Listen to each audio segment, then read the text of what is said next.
Welcome to A edu. और ए edu के हमारे इस यूट्यूब चैनल में आप सभी का स्वागत है। तो वन लाइनर करंट अफेयर्स के सफ़र को हम लोग आगे बढ़ा रहे हैं और वन लाइनर करंट अफेयर्स का जो सफ़र है उसको हम लोग कंटिन्यू करें। तो नेक्स्ट करंट अफेयर्स है, मेटावर्स में दुकान स्थापित करने वाला दुनिया का पहला बैंक कौन बना? JP Morgan bank. तो जेपी मॉर्गन बैंक मेटावर्स में दुकान स्थापित करने वाला दुनिया का पहला बैंक बना। नेक्स्ट है कि शिक्षा मंत्रालय के द्वारा वयस्कों की शिक्षा के लिए एक प्रोग्राम आरंभ किया गया, उसका नाम क्या है? तो न्यू इंडिया लिटरेसी प्रोग्राम। तो शिक्षा मंत्रालय के द्वारा वयस्कों की शिक्षा के लिए एक प्रोग्राम आरंभ किया गया जिसका नाम है new India literacy programme. Next है कि विद्यार्थियों के कौशल विकास के लिए एक कार्यक्रम लॉन्च किया गया जिसका नाम है प्रोजेक्ट आरोहण कार्यक्रम। किसने लॉन्च किया? तो असम ने। तो विद्यार्थियों के कौशल विकास हेतु असम की सरकार ने एक प्रोजेक्ट आरोहण नामक एक कार्यक्रम लॉन्च किया, प्रोजेक्ट आरोहण। नेक्स्ट है कमिट टू क्विट अभियान के तहत WHO ने एक ऐप लॉन्च किया जिसका नाम है तंबाकू छोड़ो ऐप। तो कमिट टू क्विट अभियान के तहत WHO ने एक ऐप लॉन्च किया जिसका नाम है तंबाकू छोड़ो ऐप। गांजा की खेती और आपूर्ति को समाप्त करने के लिए आंध्र प्रदेश की पुलिस ने एक विशेष अभियान लॉन्च किया जिसका नाम क्या है? ऑपरेशन परिवर्तन। तो गांजा की खेती और आपूर्ति को समाप्त करने के लिए आंध्र प्रदेश की पुलिस ने एक विशेष अभियान लॉन्च किया जिसका नाम है ऑपरेशन परिवर्तन। नेक्स्ट है कि टेरी वैश्विक सतत विकास शिखर सम्मेलन 2022 आयोजित हुआ। तो टेरी के द्वारा वैश्विक सतत विकास शिखर सम्मेलन 2022 का आयोजन हुआ। यह कौन सा संस्करण था? 21वां संस्करण। यह 21वां संस्करण था जो कि 16 से लेकर 18 फरवरी 2022 तक चला। कब तक चला? 16 से लेकर 18 फरवरी 2022। इसमें भारत की तरफ से अध्यक्षता किसने किया? तो भारत के प्रधानमंत्री नरेंद्र मोदी। इसमें भारत की तरफ से अध्यक्षता भारत के प्रधानमंत्री नरेंद्र मोदी ने किया। कौन सा शिखर सम्मेलन है? तो टेरी वैश्विक सतत विकास शिखर सम्मेलन 2022।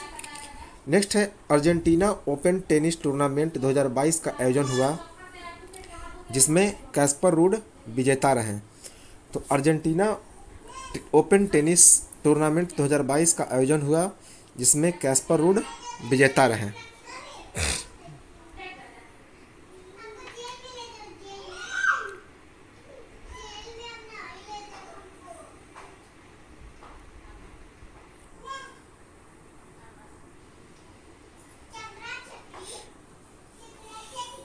नेक्स्ट है ICC player of the month January 2022।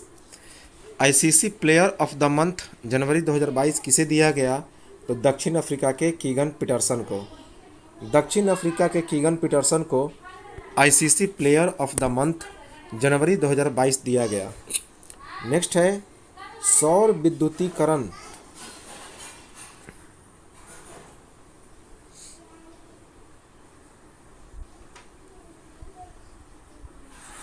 Next है कि सौर विद्युतीकरण की सौभाग्य योजना के तहत राजस्थान में सौर आधारित सिस्टम के माध्यम से विद्युतीकृत घरों की संख्या सबसे ज़्यादा हुई। तो सौर विद्युतीकरण की सौभाग्य योजना के तहत सौर आधारित सिस्टम के माध्यम से विद्युतीकृत घरों की सबसे ज़्यादा संख्या कहाँ बनी? तो राजस्थान में। वेरी वेरी इंपॉर्टेंट है कि सौभाग्य योजना के तहत सबसे ज़्यादा विद्युतीकृत घरों की संख्या कहाँ बनी? तो राजस्थान में। दूसरे स्थान पर रहा छत्तीसगढ़। दूसरे स्थान पर कौन रहा? तो छत्तीसगढ़। जबकि तीसरे स्थान पर उत्तर प्रदेश रहा। तीसरे स्थान पर उत्तर प्रदेश रहा। केंद्र शासित प्रदेश में पहला स्थान किसका रहा? जम्मू कश्मीर का। केंद्र शासित प्रदेश में पहला स्थान रहा जम्मू कश्मीर का। इसके बाद है कि भारतीय रेलवे के द्वारा देश की सबसे बड़ी कुश्ती अकादमी की स्थापना की जाएगी। कहाँ पे? नई दिल्ली के किशनगंज में।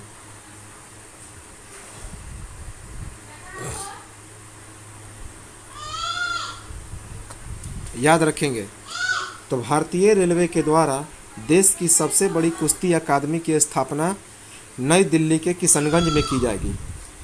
एक पुस्तक है जिसका नाम है how to prevent the next pandemic.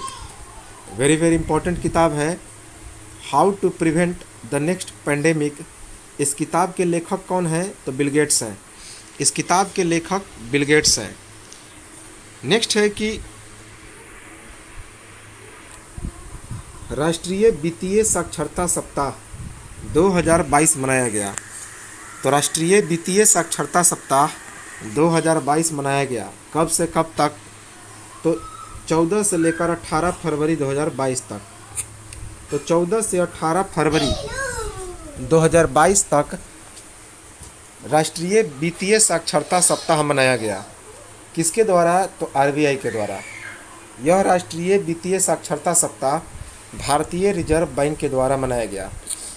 Next है कि वैश्विक उद्यमिता मॉनिटर 2021-22 ने एक रिपोर्ट जारी किया है। तो वैश्विक उद्यमिता मॉनिटर ने 2021-22 की एक रिपोर्ट जारी की। इस रिपोर्ट में क्या क्या कहा गया कि व्यवसाय शुरू करने के मामले में, आसानी के मामले में, अर्थात ईज ऑफ स्टार्टिंग बिजनेस में भारत का स्थान कौन सा है? तो चौथा स्थान है। अर्थात भारत जो है वो यहाँ पर व्यवसाय शुरू करने के मामले में यह भारत चौथे स्थान पर है। अर्थात यहाँ पे जो व्यवसाय करने के मामले में भारत चौथा सबसे आसान देश है। याद रखेंगे, चौथे नंबर पर। ईज ऑफ स्टार्टिंग बिजनेस में भारत का रैंकिंग है चौथा। इसके बाद बात की जाए इसमें प्रथम स्थान किसका है? तो प्रथम स्थान है दुबई का। प्रथम स्थान किस देश का है? दुबई का। याद रखेंगे। दूसरे स्थान पर है नीदरलैंड। दूसरे स्थान पर है नीदरलैंड। तीसरे स्थान पर है स्वीडन। तीसरे स्थान पर है स्वीडन। नेक्स्ट है फरवरी 2022 में नोबेल पुरस्कार विजेता ल्यूक मोंटेग्नियर का निधन हो गया। फरवरी 2022 में एक नोबेल पुरस्कार के विजेता थे जिनका नाम था ल्यूक मोंटेग्नियर। इनका निधन हो गया। ये क्या थे? तो फ्रांस के वैज्ञानिक और एचआईवी के सह खोजकर्ता थे। तो ये फ्रांस के वैज्ञानिक और एचआईवी के सह खोजकर्ता थे।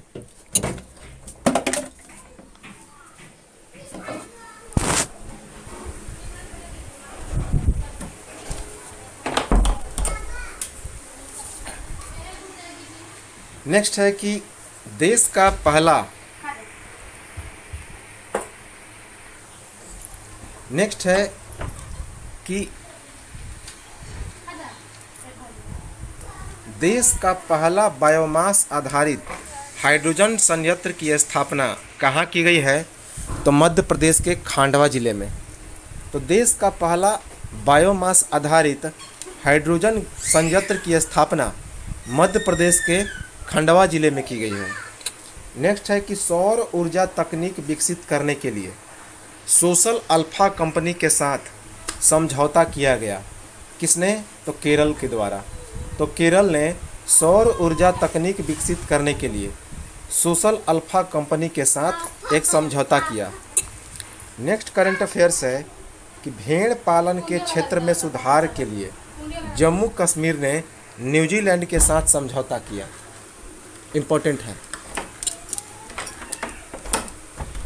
तो भेड़ पालन के क्षेत्र में सुधार के लिए जम्मू कश्मीर ने न्यूजीलैंड के साथ समझौता किया।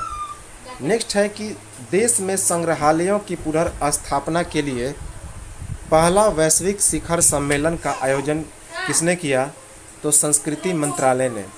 तो देश में संग्रहालयों की पुनर्स्थापना के लिए पहला वैश्विक शिखर सम्मेलन का आयोजन किसने किया? तो संस्कृति मंत्रालय ने। नेक्स्ट है वेरी वेरी इंपॉर्टेंट इंस्टाग्राम ने एक फीचर लॉन्च किया जिसका नाम है टेक ए ब्रेक।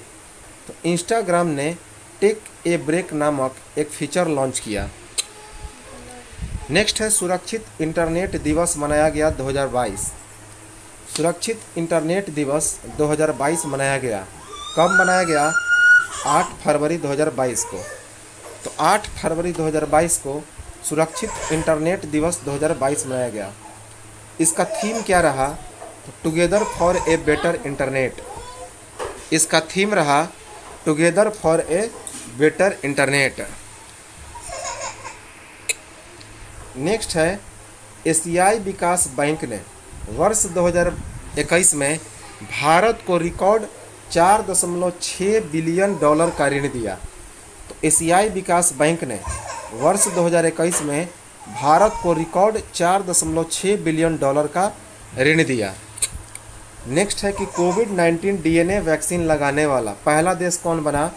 तो भारत बना। तो कोविड-19 डीएनए वैक्सीन लगाने वाला विश्व का पहला देश भारत बना। नेक्स्ट है कि महिलाओं के विरुद्ध उत्पीड़न और अत्याचार को रोकने के लिए कर्नाटक सरकार ने एक आत्मरक्षा प्रशिक्षण कार्यक्रम उबाब कला प्रारंभ किया।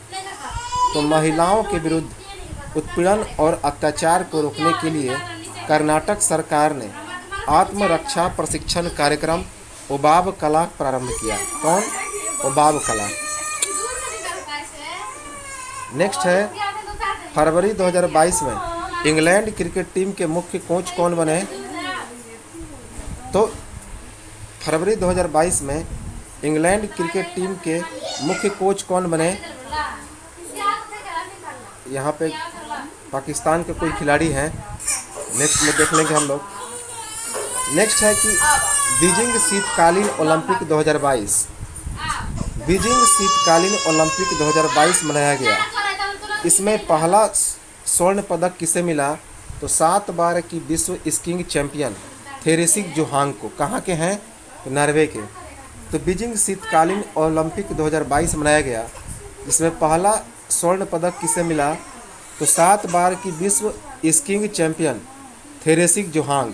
कहाँ के हैं? नॉर्वे को।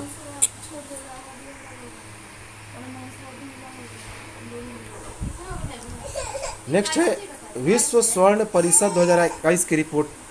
विश्व स्वर्ण परिषद 2021 की एक रिपोर्ट जारी हुई।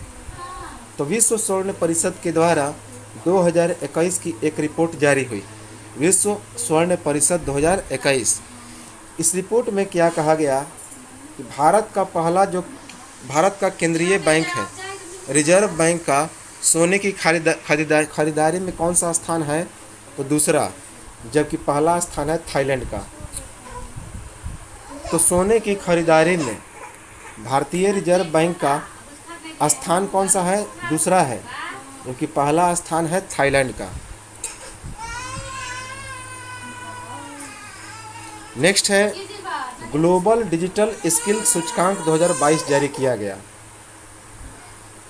तो ग्लोबल डिजिटल स्किल सूचकांक 2022 जारी किया गया, जिसमें भारत को 63% अंक प्राप्त हुआ और भारत पहले स्थान पर रहा। दूसरे स्थान पर ब्राज़ील रहा जिसे 53% अंक प्राप्त हुआ और तीसरा स्थान पर रहा थाईलैंड। तो भारत को 63% अंक प्राप्त हुआ और वह पहले स्थान पर रहा, जबकि ब्राज़ील को 53% अंक प्राप्त हुआ और वह दूसरे स्थान पर रहा और तीसरे स्थान पर रहा थाईलैंड। ग्लोबल डिजिटल स्किल सूचकांक 2022। नेक्स्ट है India press freedom report 2022। India press freedom report 2022 जारी किया गया। तो इंडिया प्रेस फ्रीडम भारतीय प्रेस स्वतंत्रता रिपोर्ट 2021 जारी किया गया। इसमें सर्वाधिक पत्रकारों पर हमले किस में हुए? तो जम्मू कश्मीर में। तो इसके अनुसार जम्मू कश्मीर में सर्वाधिक पत्रकारों पर हमले हुए। कितने पत्रकार? तो 25। याद रखेंगे, 25 पत्रकारों पर जम्मू कश्मीर में। उसके बाद दूसरे स्थान पर उत्तर प्रदेश के पत्रकार 23 पत्रकारों पर हमले हुए। दूसरे स्थान पर उत्तर प्रदेश रहा जहां पर 23 पत्रकारों पर हमले हुए। तीसरे स्थान पर मध्य प्रदेश रहा, जहां पर 16 पत्रकारों पर हमले हुए। कुल इस रिपोर्ट में कहा गया कि कुल 106 हमले में जम्मू कश्मीर में 6 पत्रकारों की मौत हुई। तो कुल 106 हमले हुए, जिसमें अकेले जम्मू कश्मीर में 6 पत्रकारों की मौत हुई। नेक्स्ट है जापानी कंपनी। जापानी कंपनी तो नेक्स्ट है जापानी कंपनी सुजुकी मोटर के द्वारा सुजुकी इनोवेशन सेंटर स्थापित करने के लिए आईआईटी हैदराबाद के साथ समझौता हुआ। तो जापानी कंपनी सुजुकी मोटर ने सुजुकी इनोवेशन सेंटर की स्थापना के लिए आईआईटी हैदराबाद के साथ समझौता किया, याद रखेंगे। नेक्स्ट है देश का तीसरा बॉर्डर हाट का उद्घाटन कहाँ पे किया गया? त्रिपुरा में। तो देश का तीसरा बॉर्डर हाट का उद्घाटन त्रिपुरा में किया गया, याद रखेंगे, इम्पॉर्टेंट है। नेक्स्ट है कि हाइड्रोजन से चलने वाली दुनिया की पहली flight boat the jet zero emission कहाँ पे लॉन्च हुआ? तो दुबई में। हाइड्रोजन से चलने वाली दुनिया की पहली flight boat the jet zero emission कहाँ पे लॉन्च हुआ? तो दुबई में। नेक्स्ट है कि 2 फरवरी 2022 को विश्व आर्द्रभूमि दिवस पर भारत के 2 वन्यजीव अभयारण्य रामसर स्थल के रूप में घोषित हुए। कौन कौन? एक खिजड़िया वन्यजीव अभयारण्य गुजरात और दूसरा वखीरा वन्यजीव अभयारण्य उत्तर प्रदेश।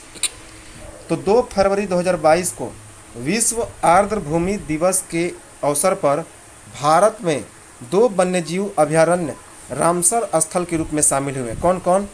एक खिजड़िया वन्यजीव अभयारण्य गुजरात और दूसरा वखीरा वन्यजीव अभयारण्य उत्तर प्रदेश। नेक्स्ट है कि 24 फरवरी 2022 को पाकिस्तान के राष्ट्रीय बैंक पर यूनाइटेड स्टेट्स फेडरल अथॉरिटी के द्वारा मनी लॉन्ड्रिंग के मामले में $55 मिलियन का जुर्माना लगा। तो 24 फरवरी 2022 को पाकिस्तान के राष्ट्रीय बैंक पर यूनाइटेड स्टेट्स फेडरल अथॉरिटी ने मनी लॉन्ड्रिंग के मामले में $55 मिलियन का जुर्माना लगाया। कितना? $55 मिलियन। नेक्स्ट है कि 25 फरवरी 2022 को गुवाहाटी में पूर्वोत्तर क्षेत्र के 17वीं सदी के महान योद्धा लचित बोरफुकान की 400वीं जयंती समारोह का उद्घाटन भारत के राष्ट्रपति रामनाथ कोविंद के द्वारा किया गया। तो 25 फरवरी 2022 को गुवाहाटी में पूर्वोत्तर क्षेत्र के 17वीं सदी के महान योद्धा लचित बोरफुकान की 400वीं जयंती समारोह का उद्घाटन भारत के राष्ट्रपति रामनाथ कोविंद ने किया। नेक्स्ट है कि 23 फरवरी 2022 को केंद्रीय मंत्री सर्बानंद सोनोवाल ने विशाखापट्टनम में निष्कर्षण सदन नामक एक म्यूजियम का उद्घाटन किया। तो 23 फरवरी 2022 को केंद्रीय मंत्री सर्बानंद सोनोवाल ने विशाखापट्टनम में निष्कर्षण सदन नामक एक म्यूजियम का उद्घाटन किया। नेक्स्ट है कि फरवरी 2022 में वेरी इंपॉर्टेंट है, फरवरी 2022 में वेदांता समूह की company Cairn oil and gas ने राजस्थान के बाड़मेर में दुर्गा नामक एक तेल की खोज की। तो फरवरी 2022 में वेदांता समूह की company Cairn oil and gas ने राजस्थान के बाड़मेर जिले में दुर्गा नामक एक तेल की खोज की। क्या? दुर्गा। नेक्स्ट है कि फरवरी 2022 में ईरान के द्वारा खैबर बस्टर मिसाइल नामक एक मिसाइल का अनावरण किया गया। तो फरवरी 2022 में ईरान ने खैबर बस्टर मिसाइल नामक एक मिसाइल का अनावरण किया। नेक्स्ट है कि कर्नाटक की ऊपरी भद्रा परियोजना राष्ट्रीय दर्जा प्राप्त करने वाली उस राज्य की पहली परियोजना बनी।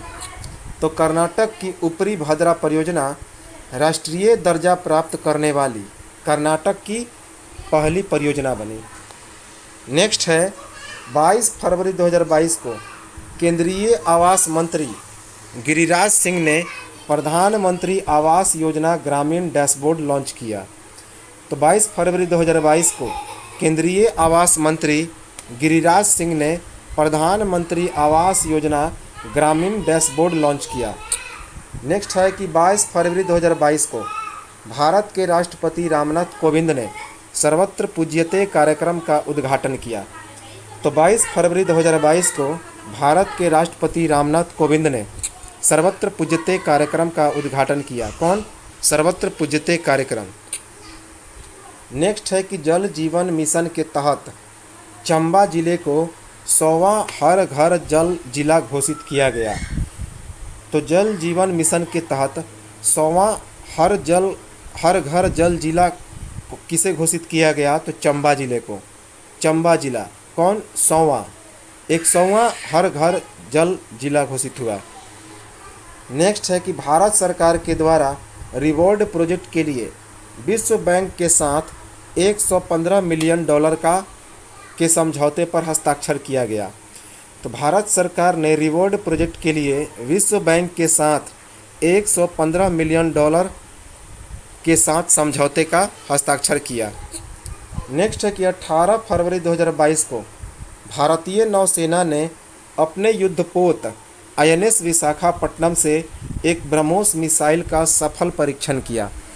तो वेरी इंपॉर्टेंट है कि 18 फरवरी 2022 को भारतीय नौसेना ने अपने एक युद्धपोत INS विशाखापट्टनम से एक ब्रह्मोस मिसाइल का सफल परीक्षण किया। नेक्स्ट है 11 फरवरी 2022 को अमेरिका ने सोलोमन द्वीप में अपना एक दूतावास खोलने की घोषणा की। तो 11 फरवरी 2022 को अमेरिका ने सोलोमन द्वीप में अपना एक दूतावास खोलने की घोषणा की। नेक्स्ट है कि वन ओशियन समिट का आयोजन किया गया। कहाँ पे? फ्रांस में 9 से 11 फरवरी 2022 को। तो वन ओशियन समिट एक समुद्र सम्मेलन का आयोजन कहाँ पे किया गया? तो 9 से 11 फरवरी 2022 को फ्रांस में।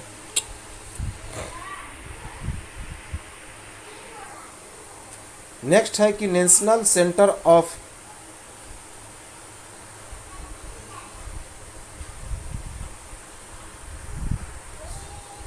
National centre of excellence in carbon capture and utilisation की स्थापना कहाँ पे की गई? तो IIT बॉम्बे में। National centre of excellence in carbon capture and utilisation की स्थापना IIT बॉम्बे में की गई। नेक्स्ट है कि भारत सरकार ने कृषि के क्षेत्र में डीजल को अक्षय ऊर्जा में बदलने का लक्ष्य कब तक रखा? 2024। तो भारत सरकार के द्वारा कृषि के क्षेत्र में डीजल को अक्षय ऊर्जा में बदलने का लक्ष्य रखा गया 2024। नेक्स्ट है टॉम ट्रैफिक इंडेक्स 2021 जारी किया गया। तो टॉम ट्रैफिक इंडेक्स 2021 जारी किया गया। इस इंडेक्स में अर्थात इस सूचकांक में भीड़ भाड़ वाले शहर में भारत का पहला शहर कौन रहा? मुंबई। भारत का पहला शहर रहा मुंबई, जो 5वें स्थान पर रहा। कौन सा? विश्व में 5वें स्थान पर। उसके बाद बेंगलुरु जो कि 10वें स्थान पर रहा। इसके बाद दिल्ली एक का स्थान 11वां रहा, जबकि पुणे 21वें स्थान पर रहा। तो टॉम ट्रैफिक इंडेक्स के मामले में भारत में सबसे ज़्यादा ट्रैफिक कहाँ पे होता है? तो मुंबई में, और मुंबई का स्थान रहा 5वां। 10वें स्थान पर बेंगलुरु, दिल्ली का स्थान रहा 11वां और पुणे रहा 21वें स्थान पे। नेक्स्ट है 35वां अफ्रीकी संघ शिखर सम्मेलन 2022 का आयोजन किया गया। कहाँ पे? तो इथोपिया की राजधानी अदिस अबाबा में 5 से 6 फरवरी को। तो 35वां अफ्रीकी संघ शिखर सम्मेलन 2022 का आयोजन किया गया। कहाँ पे? तो अदिस अबाबा में, जो कि इथोपिया की राजधानी है, 5 से 6 फरवरी को। नेक्स्ट है कि यूनेप के द्वारा माझी वसुंधरा अभियान के समर्थन के लिए महाराष्ट्र के साथ समझौता किया गया। तो यूनेप ने यूनाइटेड नेशन एजुकेशन प्रोग्राम के द्वारा माझी वसुंधरा अभियान के समर्थन के लिए महाराष्ट्र के साथ समझौता किया गया। किसने? यूनेप ने। नेक्स्ट है कि यूक्रेन पर रूसी हमले के सिलसिले में अमेरिका के द्वारा संयुक्त राष्ट्र सुरक्षा परिषद में रूस के खिलाफ 141 से 5 वोट के साथ निंदा प्रस्ताव जारी किया गया। अर्थात 141 वोट पक्ष में था और 5 वोट विपक्ष में था। तो यूक्रेन पर रूसी हमले के सिलसिले में अमेरिका ने संयुक्त राष्ट्र सुरक्षा परिषद में रूस के खिलाफ 141 से 5 वोट के साथ निंदा प्रस्ताव जारी किया गया।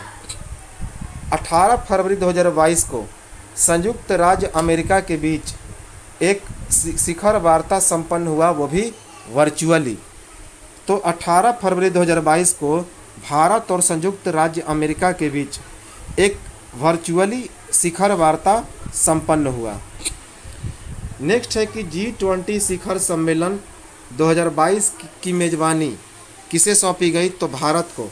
और इसमें क्या कहा गया? इसमें कहा गया कि नई G20 शिखर सम्मेलन 2022 की मेज़बानी हेतु नई दिल्ली में एक अस्थायी सचिवालय बनाया जाएगा। तो G20 शिखर सम्मेलन 2023 की मेज़बानी हेतु नई दिल्ली में अस्थायी सचिवालय बनाने के लिए एक समझौता ज्ञापन अस्थायी सचिवालय बनाने का निर्णय लिया गया कि 2023 में जो भारत में आयोजन होगा G20 का शिखर सम्मेलन, कहाँ पे? नई दिल्ली में। तो नई दिल्ली में 2023 में अस्थायी सचिवालय बनाने का निर्णय लिया गया। नेक्स्ट है मानवीय सहायता के तहत भारत के द्वारा 25,000 टन गेहूं की पहले खेप की आपूर्ति फरवरी 2022 में किसे की गई? अफ़गानिस्तान को। तो मानवीय सहायता के तहत भारत ने अफ़गानिस्तान को 25,000 टन गेहूं की पहली खेप की आपूर्ति फरवरी 2022 में की, याद रखेंगे। नेक्स्ट है कि 11 फरवरी 2022 को टेबल टेनिस खिलाड़ी भारत की टेबल टेनिस खिलाड़ी मनिका बत्री का निलंबन किया गया, किसके द्वारा? दिल्ली उच्च न्यायालय के द्वारा। और इसके लिए 3 सदस्यीय प्रशासन की नियुक्ति की गई। तो 11 फरवरी 2022 को टेबल टेनिस खिलाड़ी मनिका बत्रा को दिल्ली हाई कोर्ट ने निलंबित कर दिया और इसके लिए दिल्ली हाई कोर्ट ने 3 सदस्यीय प्रशासन की नियुक्ति की। नेक्स्ट है कि भारतीय नौसेना का एक फ्लीट रिव्यू जारी किया गया, किसके द्वारा? तो भारत के राष्ट्रपति रामनाथ कोविंद के द्वारा। तो भारतीय नौसेना का एक फ्लीट रिव्यू जारी किया गया, कब? 21 फरवरी 2022 को। 21 फरवरी 2022 को किसके द्वारा? तो भारत के राष्ट्रपति रामनाथ कोविंद के द्वारा भारतीय नौसेना का एक फ्लीट रिव्यू जारी किया गया। कहाँ पे? तो विशाखापट्टनम के तट पर। विशाखापट्टनम के तट पर किस जहाज़ पर इस फ्लीट रिव्यू को जारी किया गया? INS सुचित्रा पर। INS सुचित्रा पर, वेरी वेरी इंपॉर्टेंट है। और इस फ्लीट रिव्यू का थीम क्या रहा? तो भारतीय नौसेना राष्ट्र की सेवा में 75 वर्ष। इस फ्लीट रिव्यू का थीम रहा भारतीय नौसेना राष्ट्र की सेवा में 75 वर्ष। नेक्स्ट है कि PSLV C-52 का परीक्षण किया गया 14 फरवरी 2022 को। तो एक उपग्रह का परीक्षण किया गया जिसका नाम है PSLV C-52। इसका परीक्षण 14 फरवरी 2022 को किया गया। कहाँ से इसका परीक्षण किया गया? तो आंध्र प्रदेश के श्रीहरिकोटा स्थित सतीश धवन अंतरिक्ष केंद्र से। तो इसका परीक्षण आंध्र प्रदेश के श्रीहरिकोटा स्थित सतीश धवन अंतरिक्ष केंद्र से परीक्षण किया गया। इसमें एक साथ 3 उपग्रह का परीक्षण किया गया। तो इस PSLV C-52 से एक साथ 3 उपग्रह का परीक्षण किया गया।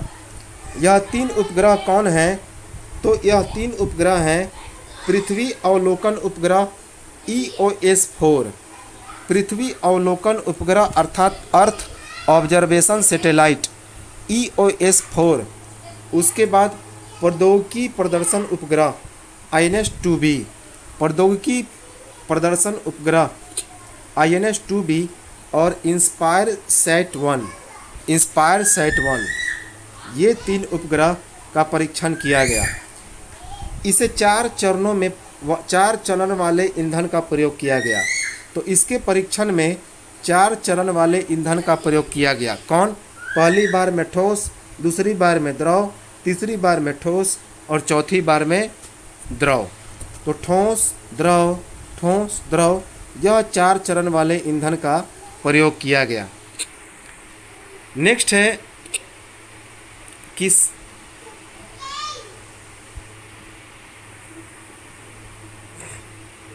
संचार उपग्रह इनसेट 4B 14 बरस की सेवा के बाद 24 जनवरी 2022 को सेवा मुक्त हो गया। तो संचार उपग्रह इनसेट 4B 14 बरस की सेवा के बाद 24 जनवरी 2022 को सेवा मुक्त हो गया। इसका कौन सा संस्करण था? तो 21वां। कौन था? 21वां। इसका निर्माण कब किया गया था? 11 मार्च 2007 को।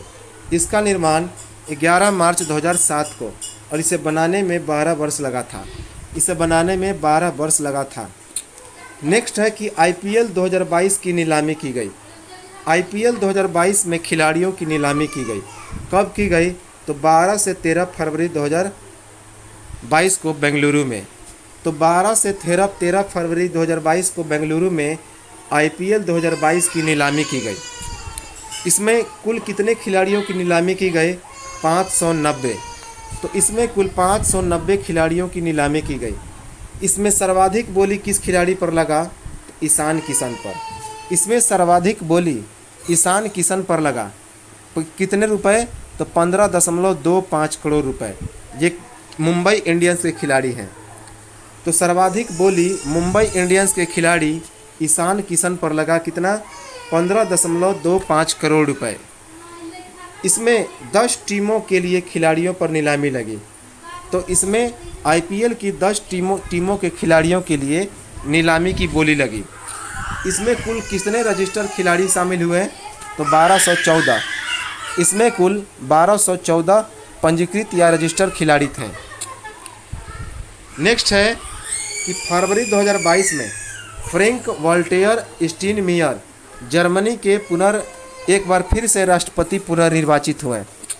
तो फरवरी 2022 में फ्रैंक वॉल्टर स्टाइनमायर जर्मनी के राष्ट्रपति पुनर्निर्वाचित हुए। कौन? Frank Walter Steinmeier. याद रखेंगे, स्टाइनमायर कहाँ के? जर्मनी के।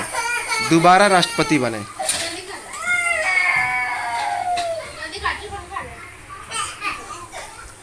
नेक्स्ट है G20 शिखर सम्मेलन। G20 शिखर सम्मेलन कौन कौन से देश में आयोजित होगा? इसकी लिस्ट जारी की गई। तो G20 शिखर सम्मेलन कौन कौन से देश में जारी होगा? तो इसकी लिस्ट जारी की गई। जैसे कि 2021 में कहाँ हुआ? तो इटली की राजधानी रोम में। 2021 में कहाँ हुआ? इटली की राजधानी रोम में। 2022 में कहाँ पे होगा? 2022 में होगा अक्टूबर में इंडोनेशिया के बाली में। तो 2022 में अक्टूबर में होगा इंडोनेशिया के बाली में। 2023 में कहाँ पे होगा? तो भारत के नई दिल्ली में। तो 2023 में भारत के नई दिल्ली में होगा। और 2024 में कहाँ पे होगा? ब्राज़ील में। 2024 में ब्राज़ील के रियो डी जनेरियो में होगा। नेक्स्ट है कि चीन के द्वारा एक ही रॉकेट से 22 उपग्रहों का प्रक्षेपण किया गया। कब? 27 फरवरी 2022 को। तो चाइना ने 27 फरवरी 2022 को एक ही रॉकेट से 22 उपग्रहों का प्रक्षेपण किया। नेक्स्ट है कि अफ्रीकी देश बुर्किना फासो में 24 जनवरी 2022 को 30 माह के बाद एक बार फिर से चुनाव कराने की घोषणा की गई। किसके द्वारा? तो सैन्य सरकार के द्वारा। क्योंकि वहाँ पे सैन्य सरकार था, तो एक बार फिर से वहाँ चुनाव कराने की घोषणा की गई। कहाँ पे? अफ्रीकी देश बुर्किना फासो में 24 जनवरी 2022 को 30 महीने के बाद सैन्य सरकार के द्वारा चुनाव कराने की घोषणा की गई। नेक्स्ट है कि फरवरी 2022 में भारत और संयुक्त अरब अमीरात के बीच व्यापक आर्थिक भागीदार समझौते अर्थात CEPA पर हस्ताक्षर हुआ। तो फरवरी 2022 में भारत और संयुक्त अरब अमीरात के बीच व्यापक आर्थिक भागीदारी समझौता अर्थात CEPA पर हस्ताक्षर हुआ। नेक्स्ट है कि ट्राई ने फरवरी 2022 में एक आंकड़ा जारी किया। तो ट्राई ने फरवरी 2022 में एक आंकड़ा जारी किया। तो इस आंकड़े के मुताबिक 2021 तक भारत में टेली डेंसिटी कितनी थी? तो 85.91। तो इस आंकड़े के तहत दिसंबर 2021 तक भारत में टेली डेंसिटी कितनी थी? 85.91। इस ट्राई के आंकड़े के अनुसार भारत में सर्वाधिक टेली डेंसिटी कहाँ पे थी? तो दिल्ली में 269। सर्वाधिक टेली डेंसिटी दिल्ली में थी कितनी? 269। भारत में टेली डेंसिटी के मामले में दिल्ली के बाद दूसरा स्थान किसका रहा? हिमाचल प्रदेश का, जिसका टेली डेंसिटी कितना रहा? 140। तो हिमाचल प्रदेश दूसरे नंबर पर रहा, जिसका टेली डेंसिटी रहा 140। दूसरे नंबर पर केरल रहा, जिसका टेली डेंसिटी रहा 128। तो दूसरे नंबर पर केरल रहा, जिसका टेली डेंसिटी 128 रहा तीसरे नंबर पर। और चौथे नंबर पर कौन रहा? पंजाब। चौथे नंबर पर पंजाब रहा, जिसका टेली डेंसिटी 121 रहा। न्यूनतम टेली डेंसिटी किसका रहा? तो बिहार का रहा। न्यूनतम टेली डेंसिटी बिहार का रहा 53.71। तो न्यूनतम टेली डेंसिटी बिहार का रहा कितना? 53.71। जबकि न्यूनतम टेली डेंसिटी के मामले में दूसरे, तीसरे और चौथे स्थान पर क्रमशः रहें उत्तर प्रदेश। उत्तर प्रदेश का रहा टेली डेंसिटी 67.83। तो उत्तर प्रदेश का टेली डेंसिटी रहा 67.83। तीसरे नंबर पर रहा मध्य प्रदेश, जिसका टेली डेंसिटी रहा 68.03। तो तीसरे नंबर पर रहा मध्य प्रदेश, जिसका टेली डेंसिटी 68.03 रहा। और चौथे नंबर पर रहा असम। चौथे नंबर पर कौन रहा? असम, जिसका टेली डेंसिटी 69.15 रहा। मोबाइल फ़ोन सेवा बाजार में पहले 4 सर्वाधिक हिस्सेदार कौन रहे? तो ट्राई के रिपोर्ट के अनुसार मोबाइल फ़ोन सेवा बाजार में पहले 4 सर्वाधिक हिस्सेदार कौन रहे?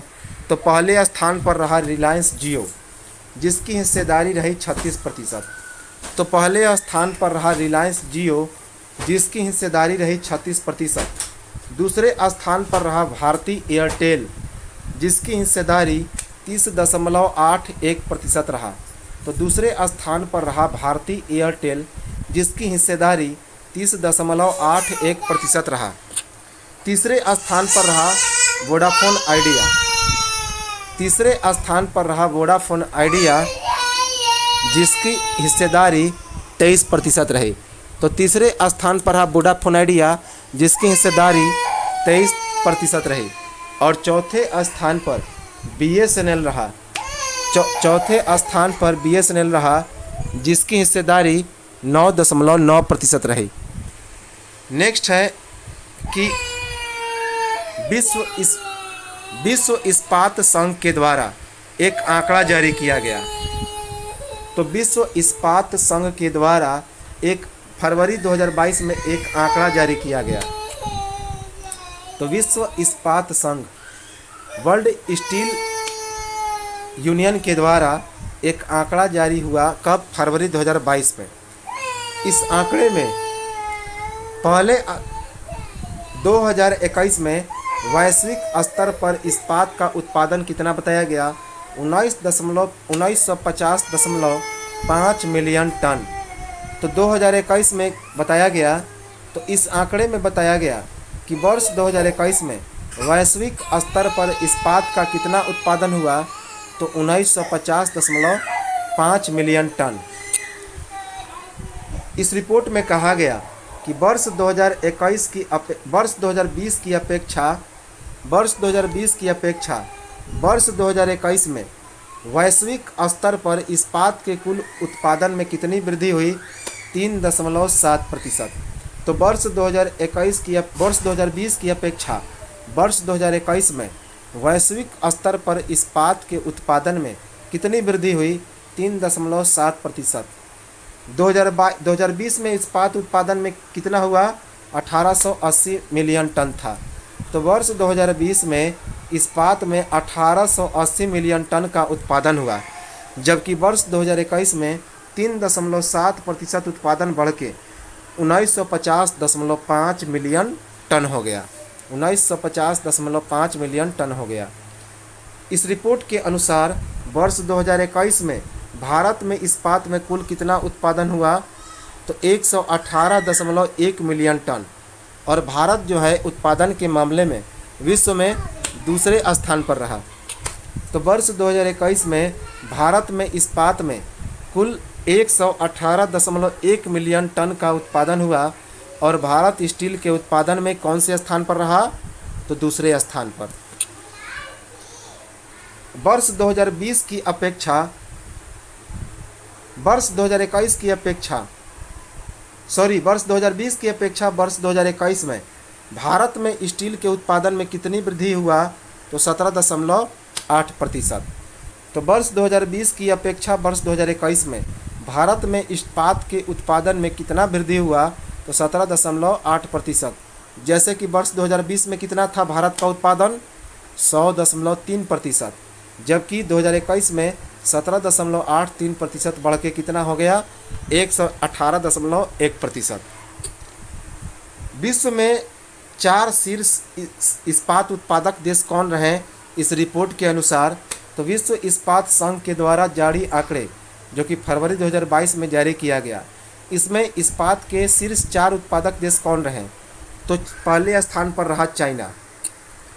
पहले स्थान पर रहा चाइना, जहां पे 1032 मिलियन टन उत्पादन हुआ। दूसरे स्थान पर रहा भारत, जहां पे 118 मिलियन टन उत्पादन हुआ, 118.1 मिलियन टन उत्पादन हुआ। तीसरे नंबर पर जापान रहा, जहां पे 96 मिलियन टन इस्पात का उत्पादन हुआ, और चौथे स्थान पर रहा अमेरिका, जहां पे 86 मिलियन टन इस्पात का उत्पादन हुआ। तो पहले स्थान पर चीन, दूसरे स्थान पर भारत, तीसरे स्थान पर जापान और चौथे स्थान पर अमेरिका रहा इस्पात उत्पादन के मामले में। नेक्स्ट है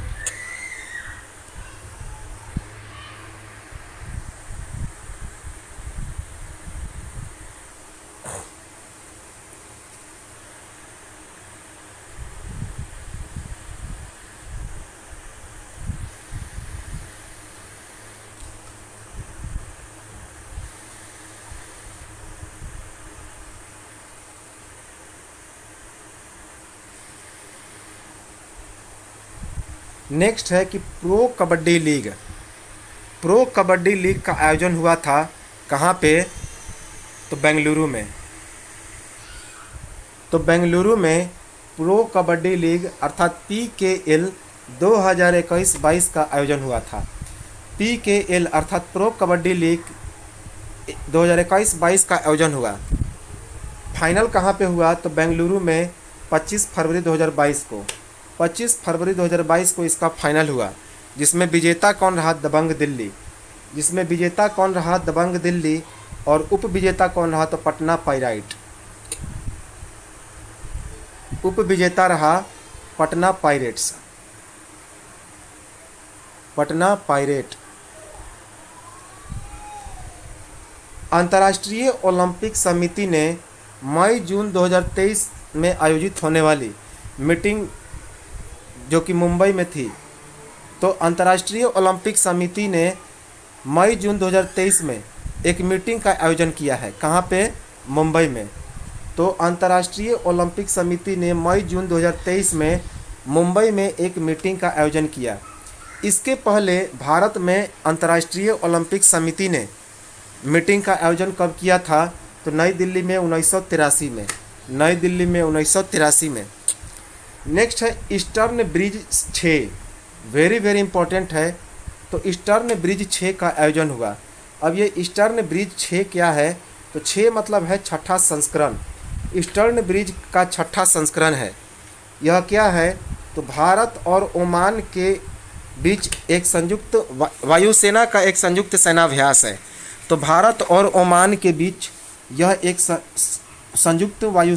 संयुक्त वायुसेना का एक संयुक्त सेनाभ्यास है, जिसका छठा संस्करण आयोजित हुआ। कहाँ पे आयोजित हुआ, 21 से 25 फरवरी के बीच राजस्थान के जोधपुर में। तो राजस्थान के जोधपुर में 21 से 25 फरवरी के बीच भारत और ओमान के बीच वायुसेना का एक संयुक्त सेनाभ्यास आयोजित किया गया, जिसका नाम है ईस्टर्न ब्रिज, जिसका 6ठा संस्करण आयोजित किया गया, ईस्टर्न ब्रिज 6।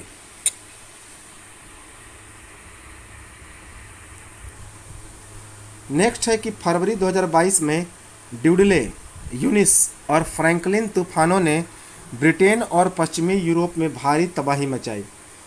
तो फरवरी 2022 में ड्यूडले, यूनिस और फ्रैंकलिन तूफानों ने ब्रिटेन एवं पश्चिमी यूरोप ने भारी तबाही मचाई।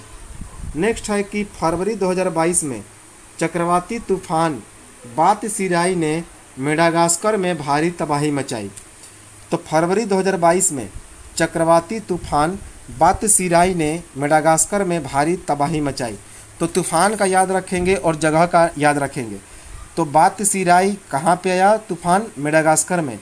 जबकि ड्यूडले, यूनिस और फ्रैंकलिन तूफान कहाँ पे आया? तो ब्रिटेन और पश्चिमी यूरोप में। नेक्स्ट है कि 21 फरवरी 2022 को रूस के द्वारा यूक्रेन के सीमावर्ती क्षेत्र डोनेत्स्क और लुहांस्क को स्वतंत्र राष्ट्र के रूप में मान्यता दी गई। तो 21 फरवरी 2022 को रूस ने यूक्रेन के सीमावर्ती क्षेत्र डोनेत्स्क और लुहांस्क को स्वतंत्र राष्ट्र के रूप में मान्यता दिया। नेक्स्ट है कि ICC T20 पुरुष का आयोजन कहाँ पे होगा 2022 का? तो ICC T20 पुरुष क्रिकेट 2022 का आयोजन होगा कहाँ पे? तो 16 अक्टूबर से 13 नवंबर 2022 के मध्य ऑस्ट्रेलिया में। तो 16 अक्टूबर से लेकर 13 नवंबर 2022 के बीच ऑस्ट्रेलिया में ICC पुरुष T20 2022 का आयोजन होगा। नेक्स्ट है कि यूक्रेन पर रूसी हमले के बाद अमेरिका और उसकी साथी देशों ने रूस को विभिन्न देशों के बैंकों के द्वारा परस्पर ऑनलाइन धन लेन देन के स्विफ्ट सोसाइटी से अलग करने की घोषणा की। तो यूक्रेन पर रूसी हमले के बाद अमेरिका एवं उसके साथी देशों ने रूस को विभिन्न देशों के बैंकों के द्वारा परस्पर ऑनलाइन धन लेन देन के स्विफ्ट सोसाइटी से अलग करने की घोषणा की। नेक्स्ट है कि डेफ एक्सपो 2022 स्थगित कर दिया गया। तो डेफ एक्सपो 2022 को स्थगित कर दिया गया। तो एक एक्सपो का आयोजन होने वाला था, सम्मेलन, जिसका नाम था डेफ एक्सपो 2022, उसको स्थगित कर दिया गया। यह 10 मार्च 2022 से 14 मार्च 2022 के बीच गुजरात के गांधीनगर में आयोजित होने वाला था। तो 10 से 14 मार्च 2022 के बीच गुजरात के गांधीनगर में यह आयोजित होने वाला था। इसकी खासियत क्या थी कि यह सैन्य सुरक्षा प्रणालियों के द्वारा एशिया की सबसे बड़ी प्रदर्शनी थी। तो यह सैन्य सुरक्षा प्रणालियों के द्वारा एशिया की सबसे बड़ी प्रदर्शनी थी, जिसे स्थगित कर दिया गया। इम्पोर्टेंट है।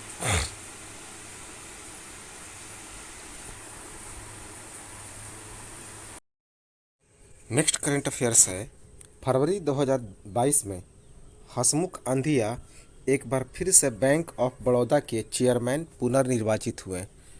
तो फरवरी 2022 में हसमुख अंधिया एक बार फिर से बैंक ऑफ बड़ौदा के चेयरमैन अर्थात अध्यक्ष निर्वाचित हुए। कौन? हसमुख अंधिया, बैंक ऑफ बड़ौदा के चेयरमैन। फरवरी 2022 में विक्रम मिश्री भारत के उपराष्ट्रीय सुरक्षा सलाहकार नियुक्त हुए। तो फरवरी 2022 में विक्रम मिश्री भारत के उपराष्ट्रीय सुरक्षा सलाहकार नियुक्त हुए। तो भारत के उपराष्ट्रीय सुरक्षा सलाहकार कौन है? विक्रम मिश्री। फरवरी 2022 में business standard banker of the year 2020-21 के लिए कौन बने? तो संदीप बख्शी। तो संदीप बख्शी फरवरी 2022 में business standard banker of the year 2020-21 बने। इसके बाद से कन्नड़ भाषा के